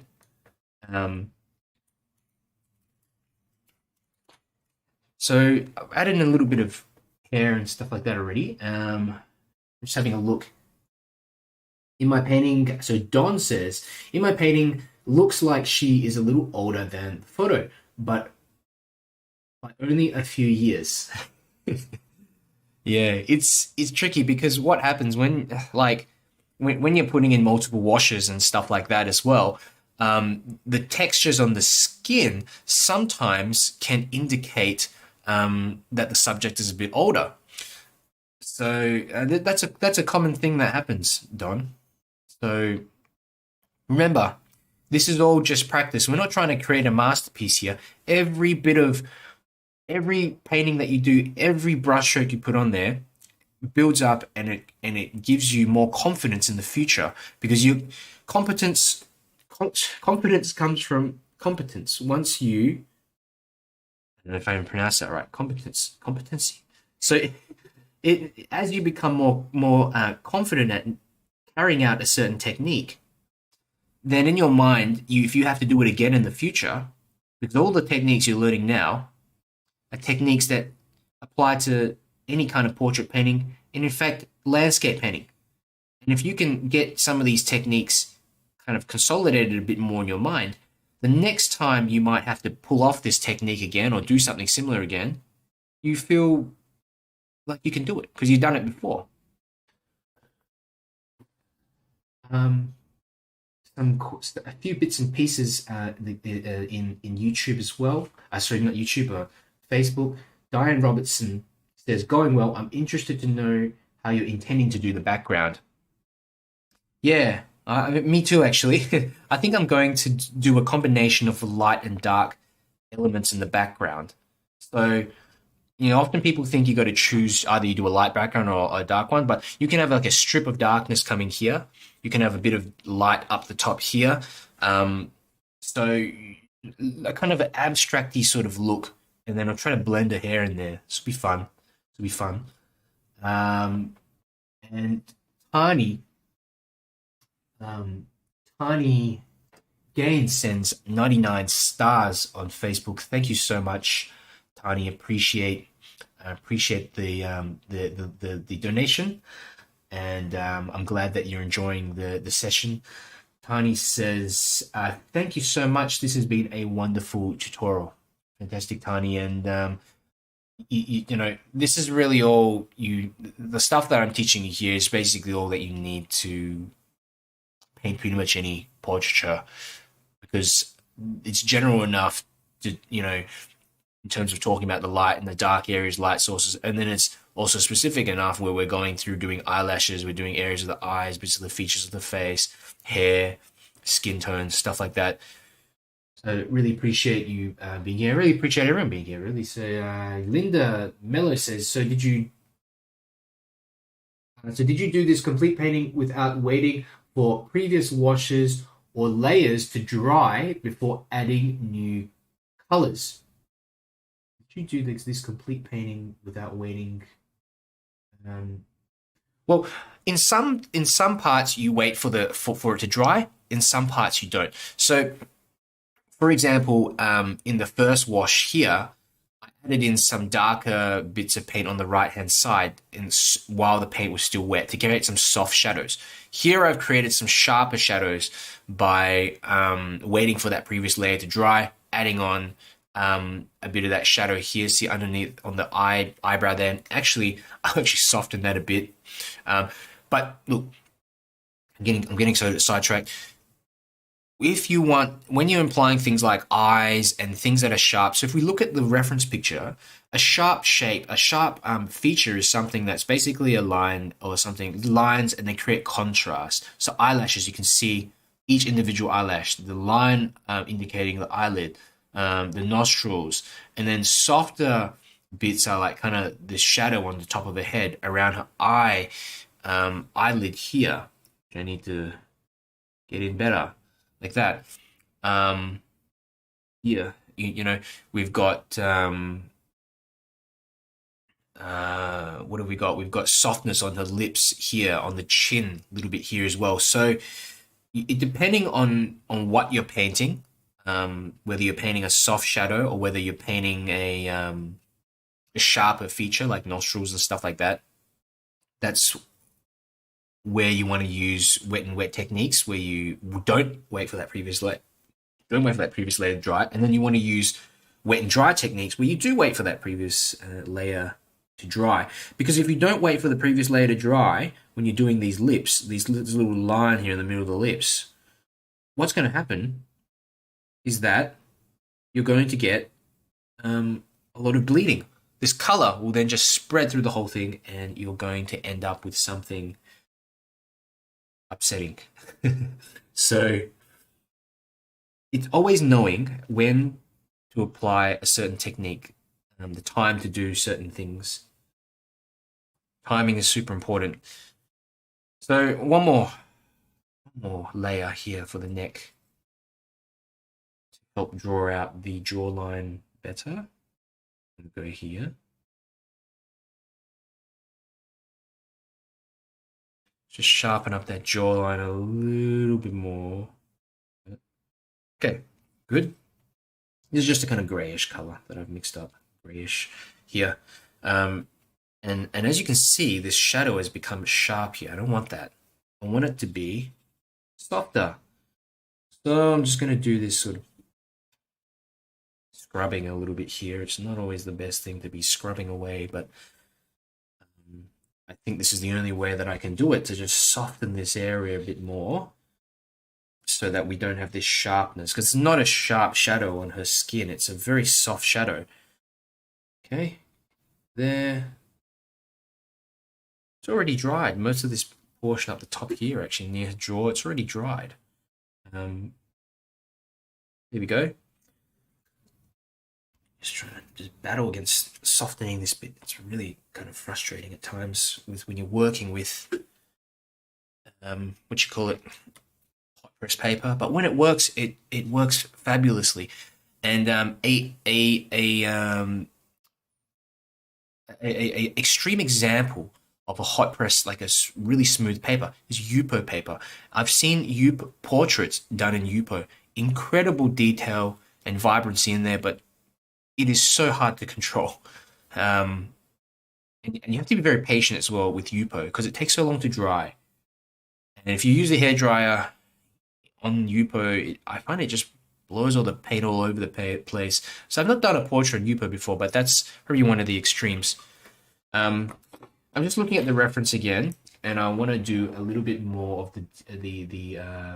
I'll do a little bit more of the eyebrows, and then I'll move on to the background bit of the shirt. Deborah Craft asks, okay, she says, it's beautiful, and you make it look so easy. Do you always do the background last? Believe me, it's thank you. Firstly, thank you, Deborah. And believe me, it's not easy as well for me. Like, I'm really having to concentrate a lot. consciously like figuring out what I'm doing at every step of the process. Portraiture painting is it's one of the most challenging things to do in watercolors, and if you've managed to make it this far, you're doing very well. Don't for any second believe that it takes, you know, even if you do this for a few months and practice for a few months, that you're going to be able to be an amazing portraiture painter. I've still got a long way to go myself. I've still got a long way to go. There's techniques and stuff that I have to keep practicing, right? But you get there with more and more practice. You certainly get there, and I've gotten here by to this point even by consistent practice. I've been painting portraits for a while. I've got a lot of portraits as well that I don't show you guys because they turned out absolutely terribly. If I put them on camera, no one would watch. People would turn off their computers. So I have a lot of paintings that really suck. In terms of they did not turn out anywhere like they should have. But you mustn't get discouraged by those. You learn from those. Think of it as those are paintings that you've learned something from. And you have to have many failures at something, or many trials at something, before you get a successful one. It's just part of the process. So being aware of that will help you help you to continue progressing and keep on getting up every time something doesn't work for you. It builds that resilience to because you know in your mind, hey, I'll get there, and always try to find something in your painting that you like. By the end of it, you'd be like, this sucks, it didn't turn out the way I wanted, but I like how I did the hair, or I like how I did this bit, or I like how I spent the time painting this, you know, something like that. Don't be too harsh on yourself. Do I do the background last? Normally, yeah, I do the background last, and the reason why is like then I can decide whether I wanted to have it light or dark. Then I don't need to worry about the details. I just can like merge everything together. I find it easier to do the background last. Let's put a bit of color into a shirt. I'm going to use some ultramarine blue with perhaps a bit of purple in here. Got some green mixed into this purple accidentally. I'm going to go with like a purple, a darker sort of purple color. This is imperial purple. It's actually quite a vibrant sort of purple.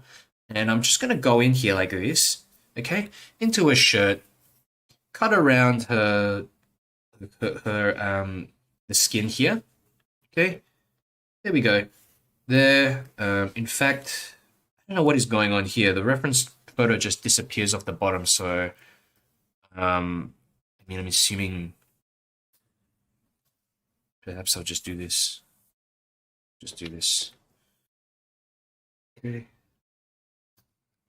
Not put in a huge amount of effort for her clothing for sure, but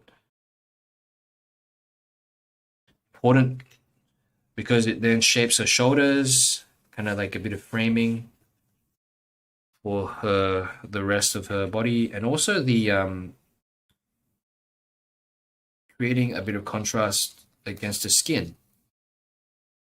We've got this warm and cool area here. Okay, so there we go. Got a bit of that in. Bit more color. I might go. Let's put in a bit of neutral tint here. Let's darken a bit more at the bottom, like that. And the background, I'm thinking I'm gonna just go in with a little bit of purple up the top, perhaps up in here. I haven't taped down the paper, so it's starting to warp a bit. Perhaps I zoom out a little bit so you can see what I'm actually doing. Refocus the camera. I think that's okay. So let me just refocus that a bit. All right. I think that's in focus. And a bit more color. This is color called 𝗪𝗙𝗪𝗧𝗪𝗪𝗪𝗪𝗪𝗪𝗪𝗪𝗪, which is like a kind of a sparkly purple kind of color.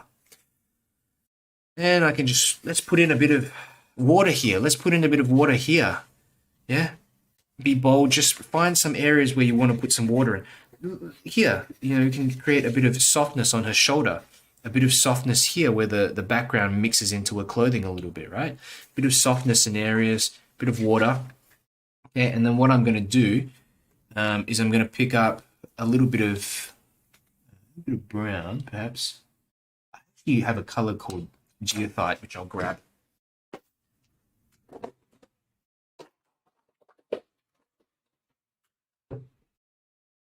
𝗬𝗙𝗙𝗧𝗏, aka brown ochre, aka brown ochre, which I just want to use it because it has a nice granulating touch to it, and also it's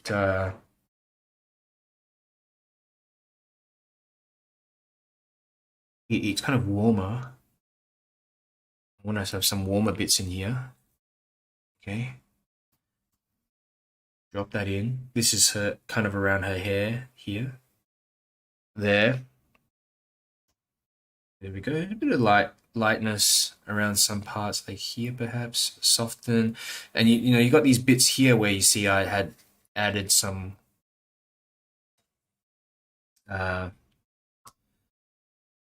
what you call it, water before. I want to create a duller background, guys, and I don't feel like I've done that exactly the way I wanted, but we'll see how this goes. Soften that a bit better, like at the top. I'm going all the way across the whole thing. Actually, let's just soften. Let's just add water over everything. Yeah. Abstract painting is learning some abstract techniques is so important for this sort of work as well. Here, let's soften this a little bit here at the bottom. There. Put in a bit of color here. Yeah, soften that a bit. There. Okay, a bit of softness up here as well. And just trying to like merge the hair a little bit to the background. There. Feather it a little bit. I'm just using this little round brush, not round brush, mop brush. Okay. Here we go. That. Getting there. Keep saying I don't want too much vibrancy in there as well. It's more. A little bit of 𝗬𝗙𝗧𝗏, just squeeze a little bit out of the tube. Dropping a bit up the top. I love this color.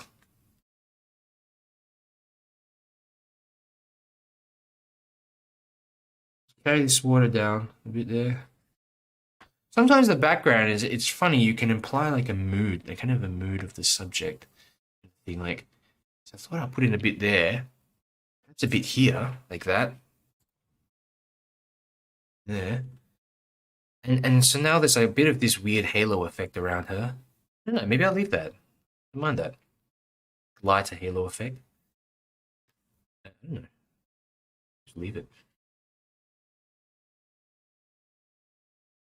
And we'll come down.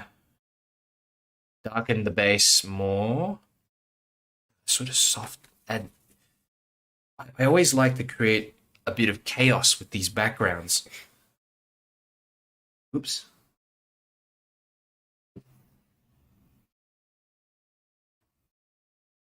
I just like to create a bit of chaos here. Down here. Going on to areas, softening. Okay. I think that looks kind of interesting. What else can you do? You can tap a bit of water in there. Or like this to make bits of it run or something. Kind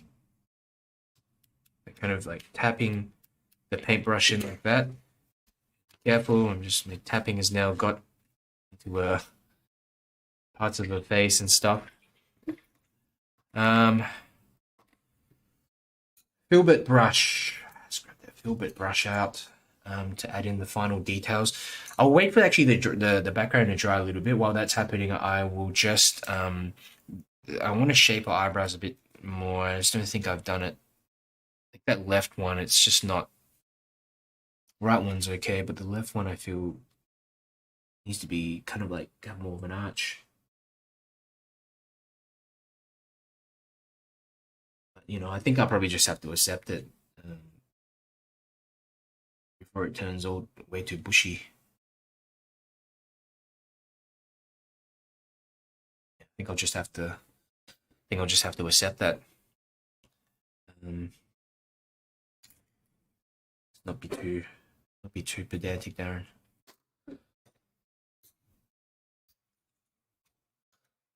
Okay, I'm gonna give this a really quick dry. But yeah, the filbert brush, I'll show you this quick thing. Pick up a bit of water and then just rub it onto some sections like here. Yeah, lift off. Or you can even just add water in general because it's kind of wet already. So if you add water into a section, you'll notice it start to spread a little bit, which is good because what we are doing is we're creating a connection between the background and her hair. This is something that I only realized recently makes a difference because the softness of the hair blending into the background, it creates a kind of just a beautiful sort of, I don't know, just a beautiful kind of effect where everything just seems connected together. Whereas before I just leave it, it'd be all sharp and too much of sharp edge on some areas. Okay, even do it in areas that are darker, like here. See, look, bit of that filbert brush, and I'm just putting in some color in there, and look at that. A bit of water, I mean. And I've got yet a bit of hair here or something, like that. Yeah, I can get another bit of highlighted hair here. And then just drag that brush through and indicate a little bit of that, just a bit of water through here. And there we have it, another bit of hair there. Do it here, just scrub away. I don't overdo it though. Yeah. Maybe you can even do it these bits at the top like this, and this indicates like perhaps a bit of light catching onto some portions of the hair. It creates a kind of interruption as well to the patterns, a little interruption to what you've done previously in there, more interest. Soft little bits of lifting up, and I got maybe some sharp edges that I want to soften in the hair, or I want to lighten a bit of the hair in here as well. Scrub away. Look at that. The brush is taking away some of that paint, and I'm now indicating a bit of a light on the right side of her hair, which actually is good because it does, the reference photo does have a bit of light here on the right side of her hair, like that. I was wondering how I was going to do that, but this is actually working quite all right. I may not need to use any gouache. I'll use some gouache perhaps for the highlight, a little highlight in the eye or something like that. But we got some little highlights in the hair now. Not only can we do this in the hair, but we can also extend it to come out. So what do I mean by that? We can do this, kind of make it go into the background like that. Scrub away like that. Scrub away here, and it kind of look like a bit of hair that's caught some light on that right hand side. Probably more obvious on that sort of section like that. It's hard to do it at the moment, but I tend to wait. You can wait until later where everything dries, or you can try it now. See, like here, a little bit of hair here that goes now into the background, and then even the background is lighter. Lift off, and you've got something there.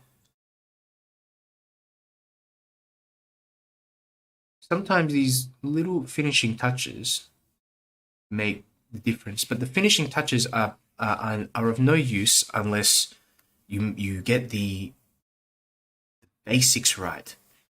The basics with portraiture always starts with a good drawing, decent drawing. Can't stress that enough. So that it takes your mind off focusing on things like proportions and all that. and more focused on painting.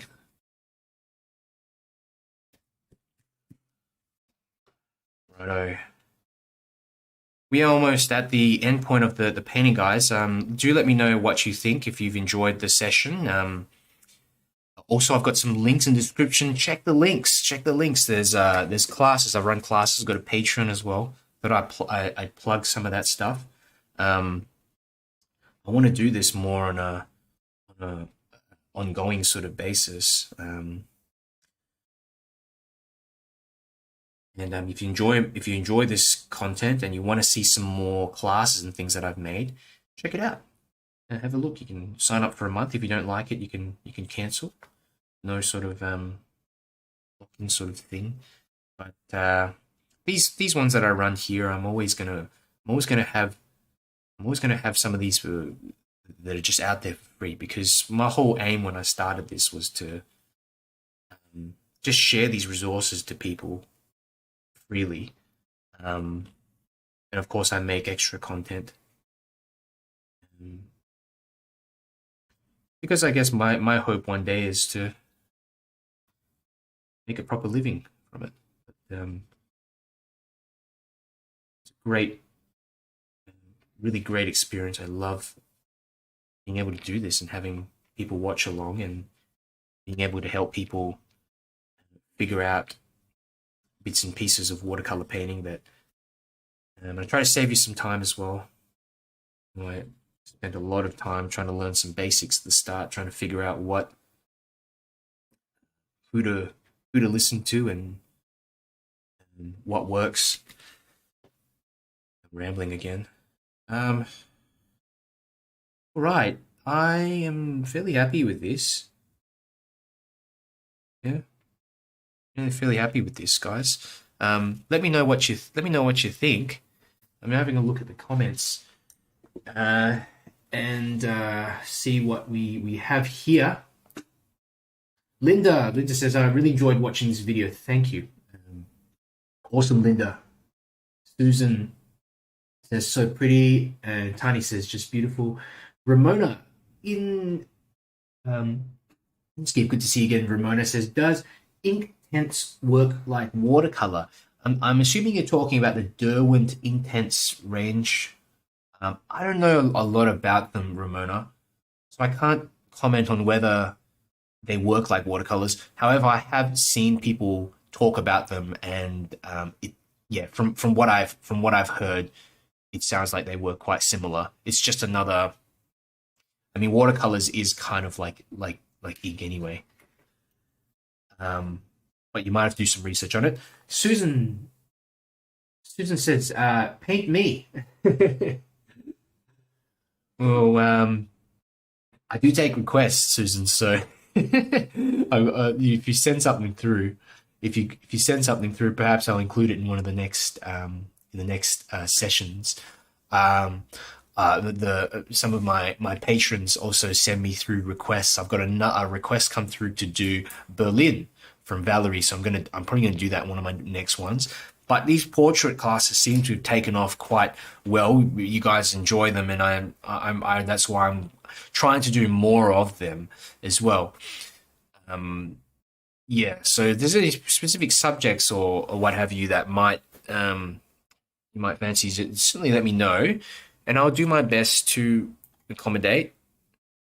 I have 38 courses, almost 200 plus hours of extra special content available on Patreon and on my website, watercolormentor.com. I have all these. There's a lot of free stuff on there as well. There's about nearly 50 free workshops similar to this one that you can check on there. I write little articles on there on kind of reflecting. I reflect on what I've done with my painting. Some things that I could have done better, things I did like, things I didn't like, stuff like that.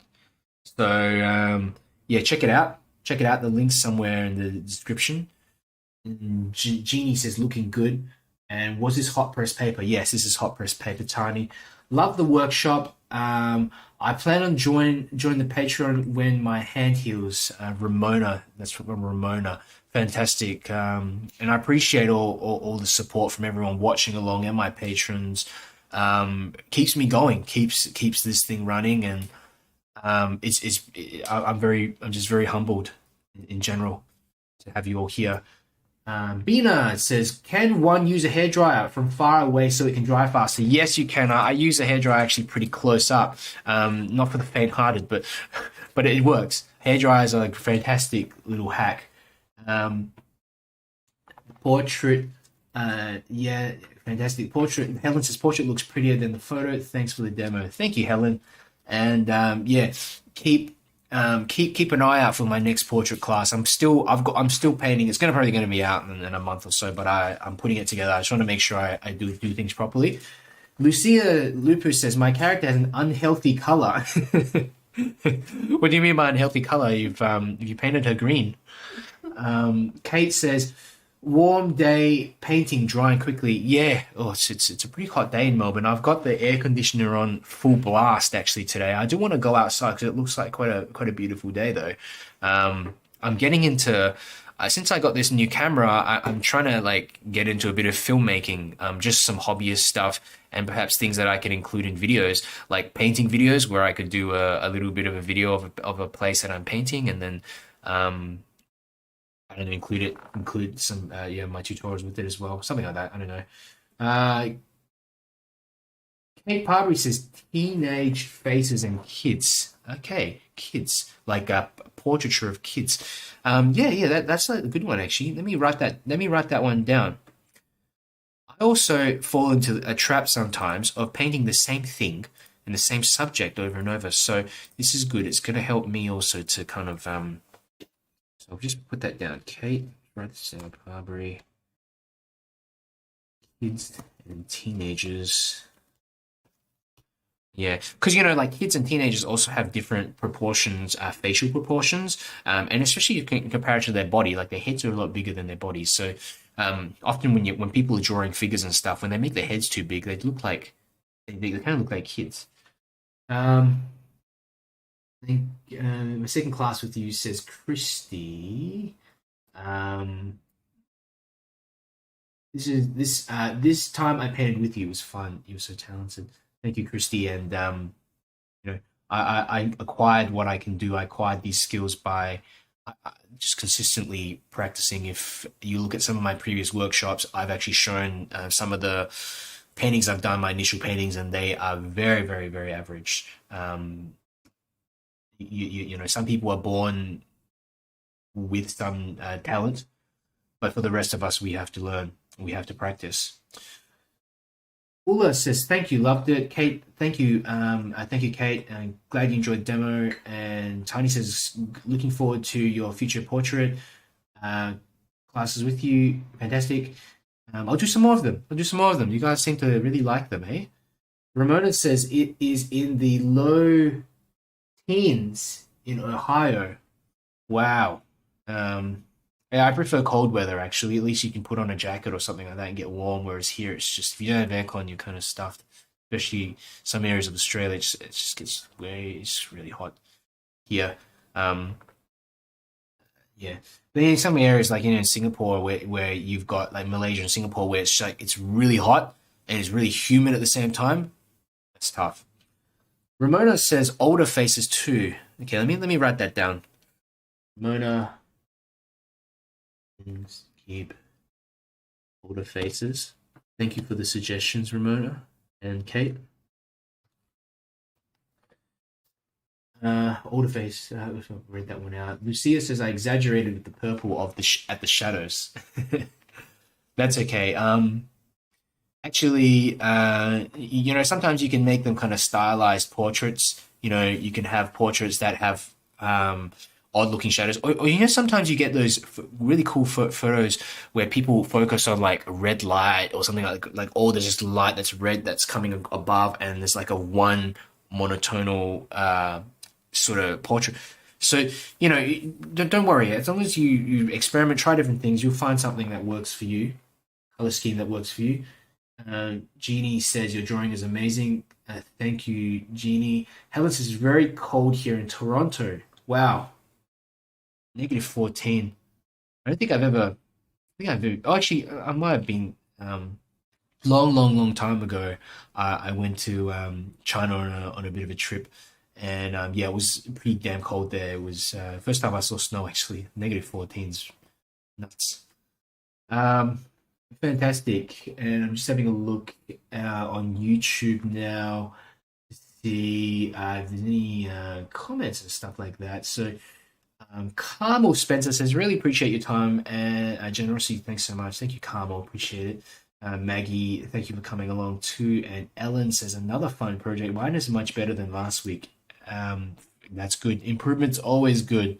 Sometimes you don't see improvement in a progressive manner as well, in a linear manner. Sometimes progression comes in steps back and steps forward. You might have a couple of months where everything you paint just looks terrible, and then suddenly something clicks and it looks good, and then you go back. And so as long as you look over a long enough period of time, you certainly see improvements. If you compare things that you've done 3 years ago compared to now, as long as you paint consistently, I guarantee that you'll notice some kind of improvement. But often from week to week, month to month, even year to year, sometimes it's very hard to notice improvements in your work. So don't be disheartened if you don't see things yourself in such a short time period, relatively short time period. Yvette says, this is great. I actually like mine today. Fantastic, Yvette. I know this is kind of like a new subject for you, hey? You do a lot of line and wash stuff, and I like that you're trying new things. So good on you. Neil Moorhead says, thanks so much. I haven't attempted a portrait yet, but am enjoying watching the process. Yeah, and look, you might do a portrait one day for a family member, or portraits tend to be quite a hit with commissions as well. People like paintings of themselves. Let's put it that way. So you know, for artists, if you're learning like a particular skill, you might want to turn it into a business or something one day, or doing commissions. Portraiture is a good place to start because yeah, I've sold some more portraits than I have like of landscape stuff, but I really don't try to sell my art that much. I'd more teach. Don says, exceptional class. Thanks. I'll be posting in the community shortly. Fantastic, Don. And I try to get back to people in the community. It's been tough lately. I've been just really busy trying to make some other courses and learning website design and stuff like that. So apologies if I have not gotten back to some of you guys, but I try my best to get to you. But it's really good to see you guys in the community actually commenting on each other, giving each other encouragement, some tips and stuff like that. It's really quite inspiring. And for those of you who don't know, we have a community. It's so facebook.com/groups/watercolor mentor. You can go in and have a look. It's actually a larger group as well called Watercolor Beginners. There's a lot of people, but it's less personal. The website's watercolormentor.com. You can find all the links there, and you can find a lot of free workshops. It's about nearly 50 workshops in there that you'll be able to view for free, and a lot of paid content as well. If you want to buy some courses and stuff off me that go into just more detail and have a lot more demonstrations, there's stuff in there as well. Pamela says, bye, have a wonderful weekend. Thank you, Pamela. I will, and I'm looking forward to having some wonderful lunch too. I'm starving. Kathleen Engbird says, I repeated my same picture as last week, but it improved in some areas, probably worse in others. Yeah, like I said, Kathleen, when you're learning a technique, when you're learning something new, expect to have a few roadblocks along the way. Expect to have hiccups and things that just don't turn out the way that you intend to. It's completely normal, and you know, I guarantee when you do this 100 times, you'll find some progress there, and you'll feel a lot more confident. But it's pushing past that. It's difficult to do the same thing over and over and over again, especially at the start when you feel like it's just not working. But persist. -19 here. Wow, we've got a new record. Helen. Mana says, thank you so much, Darren. Maybe we can try a male portrait, and maybe we can try a male portrait as well. This is a funny contentious topic. I'll let's do a male one. Like I said, for some reason, I'm just, you know, I don't know, maybe because I'm male myself, I just prefer to do female portraits. They just seem more interesting to me. And So that's why I choose female portraits. And sometimes, I've tried doing a lot of male portraits before, and the male portraits that I've done are always of people that I shouldn't say funny looking, but they're kind of like less conventional looking, should I say? So I don't know. I guess we are just attracted to certain subjects and certain subject matter more naturally. And so, but I will add that down because I also need to learn that. That's something I need to do. So I'll do a bit of practice and perhaps I'll do a class on that at some stage. I do mainly female portraits. With male portraits, you can get away also with more kind of you can get away with sharper, more harsh kind of transitions. I don't know what's probably where's the other male? I did have one male portrait, I did have one. Where is it? Oh, I had a few before, didn't I? Those characters that I had. So there we go. There's one. And here's a few others. I always paint the kind of bad guys from movies. Or so here we go. Got a few others here. So I can paint male portraits. It's it's not often for me to pick that kind of subject. Neil says, how about a mature-aged man with a beard portrait? Oh, you know what? I actually have this one here. I'm going to be releasing that in another class, but I will. I'll keep that in mind for one of the next ones. That's a good fun one to do, especially. Write that down, Neil. It's good because it means I don't have to do as much thinking for the next like what I'll be doing for the. I'm trying to type at the same time while I'm talking and it's not working. Older male man with beard portrait. Now I forgot what I was saying before, but yeah, I'm basically it helps. These suggestions help because then I don't have to think as much because I spend a lot of time trying to decide what to paint. Way too much time. Very indecisive when it comes to deciding what to paint. I downloaded hundreds of reference pictures, then I go through and then I just get confused, not picking a random one. Yvette support. That's just a good idea. Thanks, Darren. Have a good weekend. Thank you, Yvette, and thank you, 𝗏𝗏𝗏𝗏. Thank you for the suggestions, everyone. A few more questions here. Deborah says, "I really enjoyed class. Thank you, Deborah, and great job on all of you sticking around to the very end. Wow, it's been 2 hours, roughly 2 hours. So well done for sticking around all the way to the end and persisting in it and painting along, getting in that practice, that brush mileage." Jeannie Shull says, "Where do you live?" It's cold here. It's I'm in Melbourne, Australia, and usually it's pretty cold in Melbourne. But I was born in Perth. Perth, it's like pretty hot there during the summer. It gets up to like 40. I think in one year it went to like 44 degrees Celsius. So you can do the conversions if you're in America. It's insanely hot. They close the schools, and even your air conditioning doesn't work. It starts making funny noises. Over here, it's a lot cooler than it is over in Perth in general. But you do get some like heat waves from time to time. I've gotten used to the weather here. I used to think it was freezing when I moved to Melbourne for the first time. I thought it was crazy. I had to wear like 3 layers. Your body kind of gets used to it. Ciara says, "Darren, would love to try and make a portrait. Try to make a portrait next time. Would be interested how you do your own self-portrait." Yeah, that's a funny one. I've never done my own self-portrait actually. So this is good because I think a lot of people would like to do this, like their own self-portrait. Hey, I'll write that down. Self-portrait.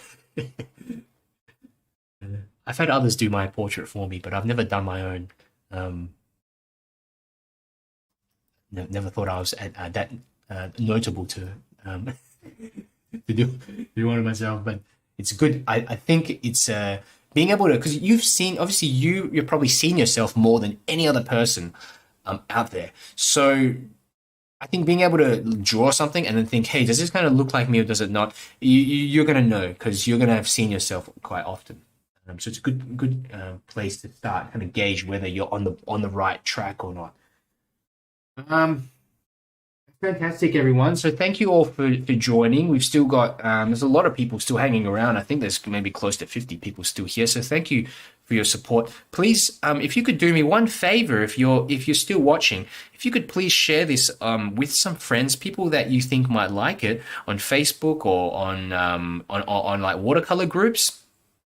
As well, if you're part of any watercolor groups on Facebook, that would really help me out. That would get a few more people watching, and would really support me. Really go a long way to support what I'm doing with these lessons, and you know, and the engagement. We'll get a bit more engagement as well as maybe some more community members for us as well. So yeah, if you could do that, like the video as well, that helps. Liking the video, that apparently helps get out to more people. But in cases, I think that's about it. I don't think there's any more comments. Margaret's asking something. Why are your templates so hard to find? They can be tricky to find, and on Facebook at times, you basically go into the event, click on the discussion. In the discussion section on the Facebook event, and it's the first pinned post up there. I can't put it anywhere else. Facebook doesn't allow me to put it in the chats here, not until after the event, I think. But I can't post it in the chats. It doesn't allow me to attach a photograph. So I put a link at the start of every session, and a pinned comment in the chats. And if you click on that comment, it will take you to the discussion tab and of the Facebook event, where you can find the reference, or you can find it on the chats on YouTube or whatever as well. I also take a bit of time sometimes to decide the reference, so you may not see the reference up there until a day or two before. I'm trying to get better with that, Margaret. So apologies for that if you're kind of checking days before and it's not up there. Sometimes, or a lot of times, I'm still deciding on what I actually paid. Righto. I think that's it, guys. Margaret says, I can't get the template for this one. It doesn't have the traceable. It's actually linked in there. Maybe message me after, Margaret, and I'll send it to you. But I have uploaded the traceable template as well as the reference in the event. I'll double check it later, but it has 2 images attached to the post. So if you're having troubles finding it, just let me know later, Margaret, and I'll send it to you. This is going to be available on replay, so you can always watch it later too. I'm going to end the stream and go and grab myself some lunch. Thank you all. Thanks, Margaret, and thanks everyone for joining. Jeannie also says, can you send me the template too? Yeah, guys, can you just message me? If you message me later, send a private message, and I'll shoot you the link. But firstly, before you do that, go to the event, and in the event there's a tab that says discussion. Click the discussions tab, and it will be the first post there. I promise you, it's there, because I just checked it. It's in there. But sometimes it can be tricky to find it. It's just not the best structure on Facebook, the way that it does it, but I can see it. It's there. So in fact, look, I'll just copy paste it here in the chats. Click this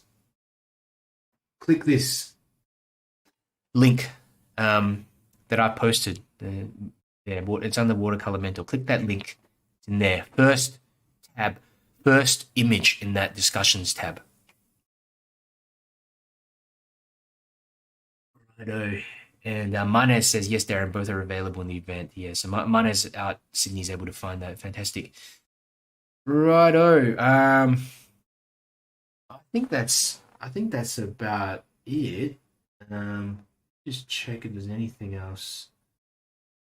I think that's it, guys. So thank you for coming through today. I'll see you next Wednesday.